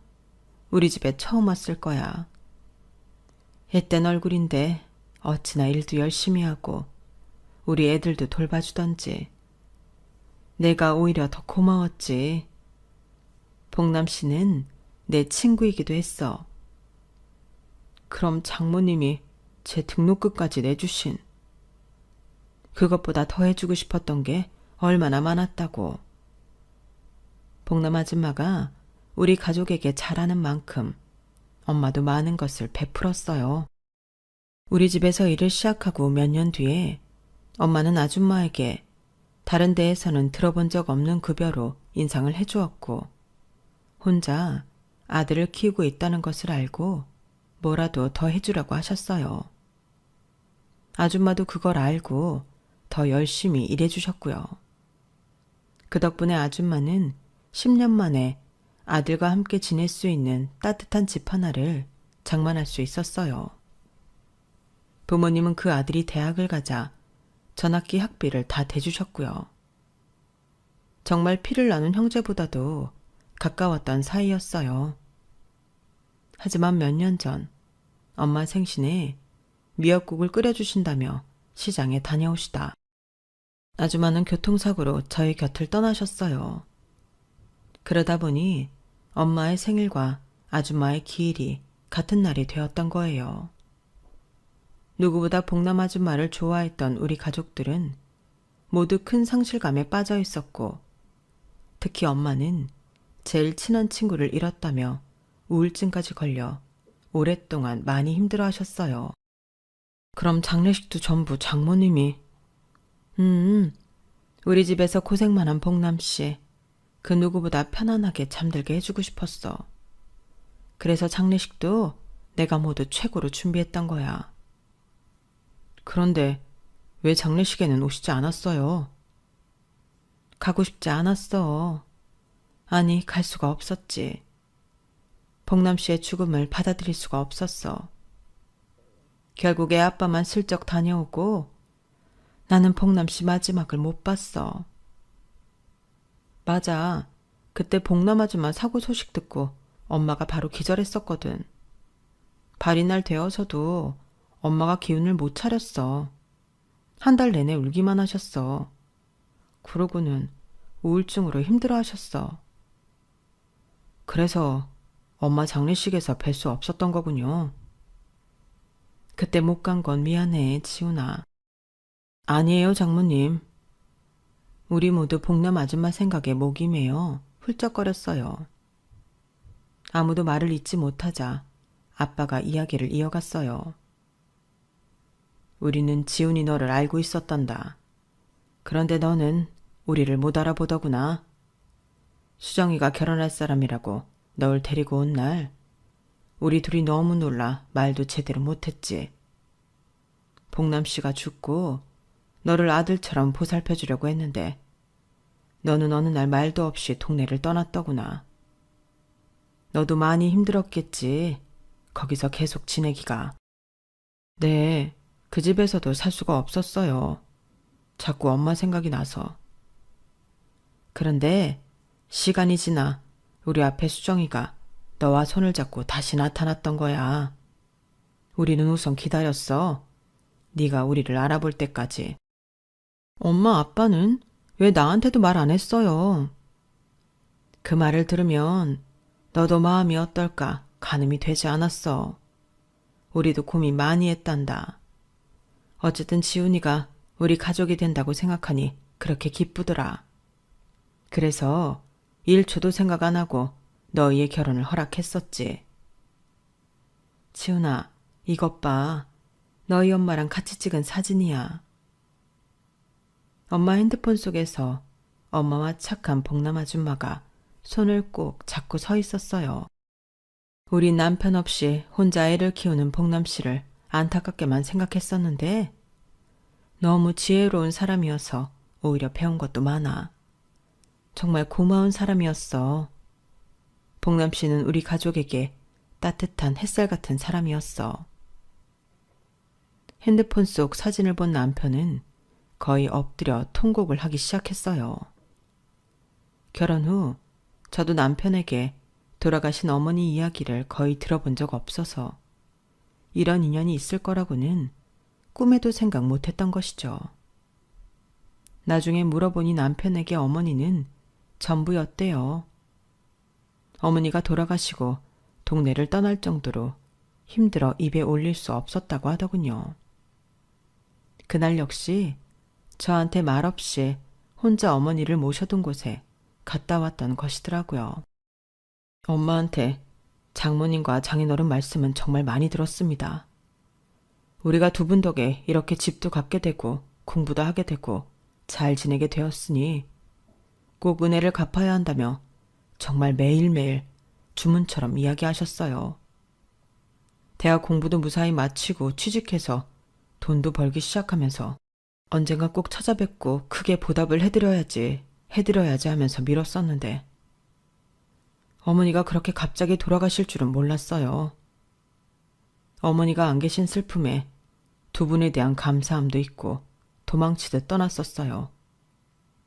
너무 죄송합니다. 진작 그때 찾아뵙고 감사함을 전했어야 하는데 너무 늦어 죄송합니다. 아니야 지훈아, 그런 말 하지 마. 복남 씨가 우리한테 해준 거에 비하면 아무것도 아니야. 그리고 우리가 이렇게 다시 만났잖니. 복남 씨가 우릴 이렇게 다시 만나게 해준 거야.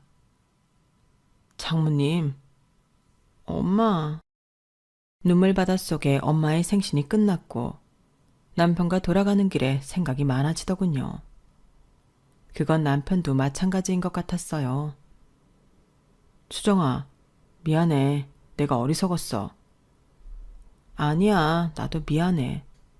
앞으로 엉뚱한 생각 안 하고 잘할게. 수정이 너한테도 장모님 장인어른한테도 친아들처럼. 그렇게 말해줘서 고마워. 오늘따라 복남 아줌마가 너무 보고 싶다.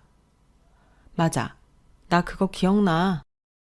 아줌마가 내 또래 아들이 있는데 나중에 인연이 되면 둘이 잘 지냈으면 좋겠다고 자주 말씀하셨었거든. 그게 자기였어. 남편은 또 눈물을 흘렸어요. 자기야, 오늘 복남 아줌마한테, 아니 어머니한테 혼자 갔다 왔지? 내일 나랑 한 번 더 가자. 자기 어머니 얘기 한 번도 해준 적 없어서 나도 지금까지 신경 못 썼어.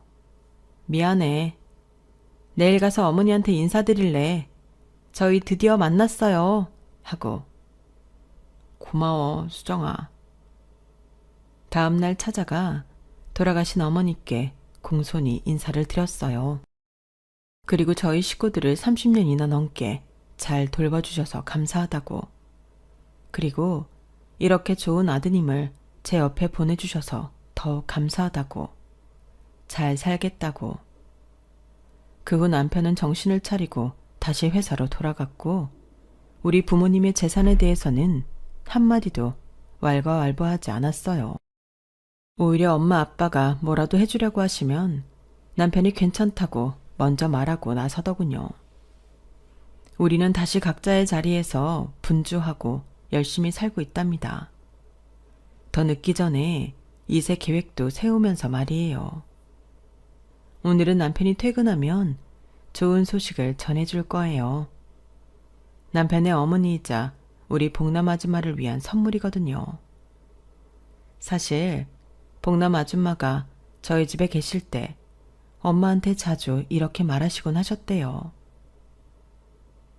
사모님, 저는 외국이라고 나가본 적도 없는데 TV에서 보니까 뉴질랜드라고 하는 나라가 그렇게 좋대요. 공기도 깨끗하고 자연과 어우러져서 사람들이 심심할 정도로 여유롭게 산다 그러더라고요. 나중에 기회가 되면 그런 곳에 가서 살아보고 싶어요. 우리 지훈이도 좋아할까요? 같이 한번 가보고 싶은데. 엄마는 복남 아줌마의 이 말을 항상 기억하고 있다가 뉴질랜드에 집을 구매했고 나중에 선물로 줄 생각이었다고 하시더군요. 아줌마에게 주지 못한 선물, 이제라도 남편에게 주고 싶다고 하시네요. 남편 퇴근 시간만 기다리며 사연을 쓰고 있는데 남편이 좋아하겠죠? 긴 제 이야기를 들어주셔서 감사합니다. 여러분도 어떤 인연이든 항상 소중히 간직하시길 바래요. 행복하세요. 여러분, 사연 댓글에 응원과 현명한 조언 부탁드려요. 좋아요와 구독은 저에게 큰 힘이 됩니다. 오늘도 좋은 일 가득하세요.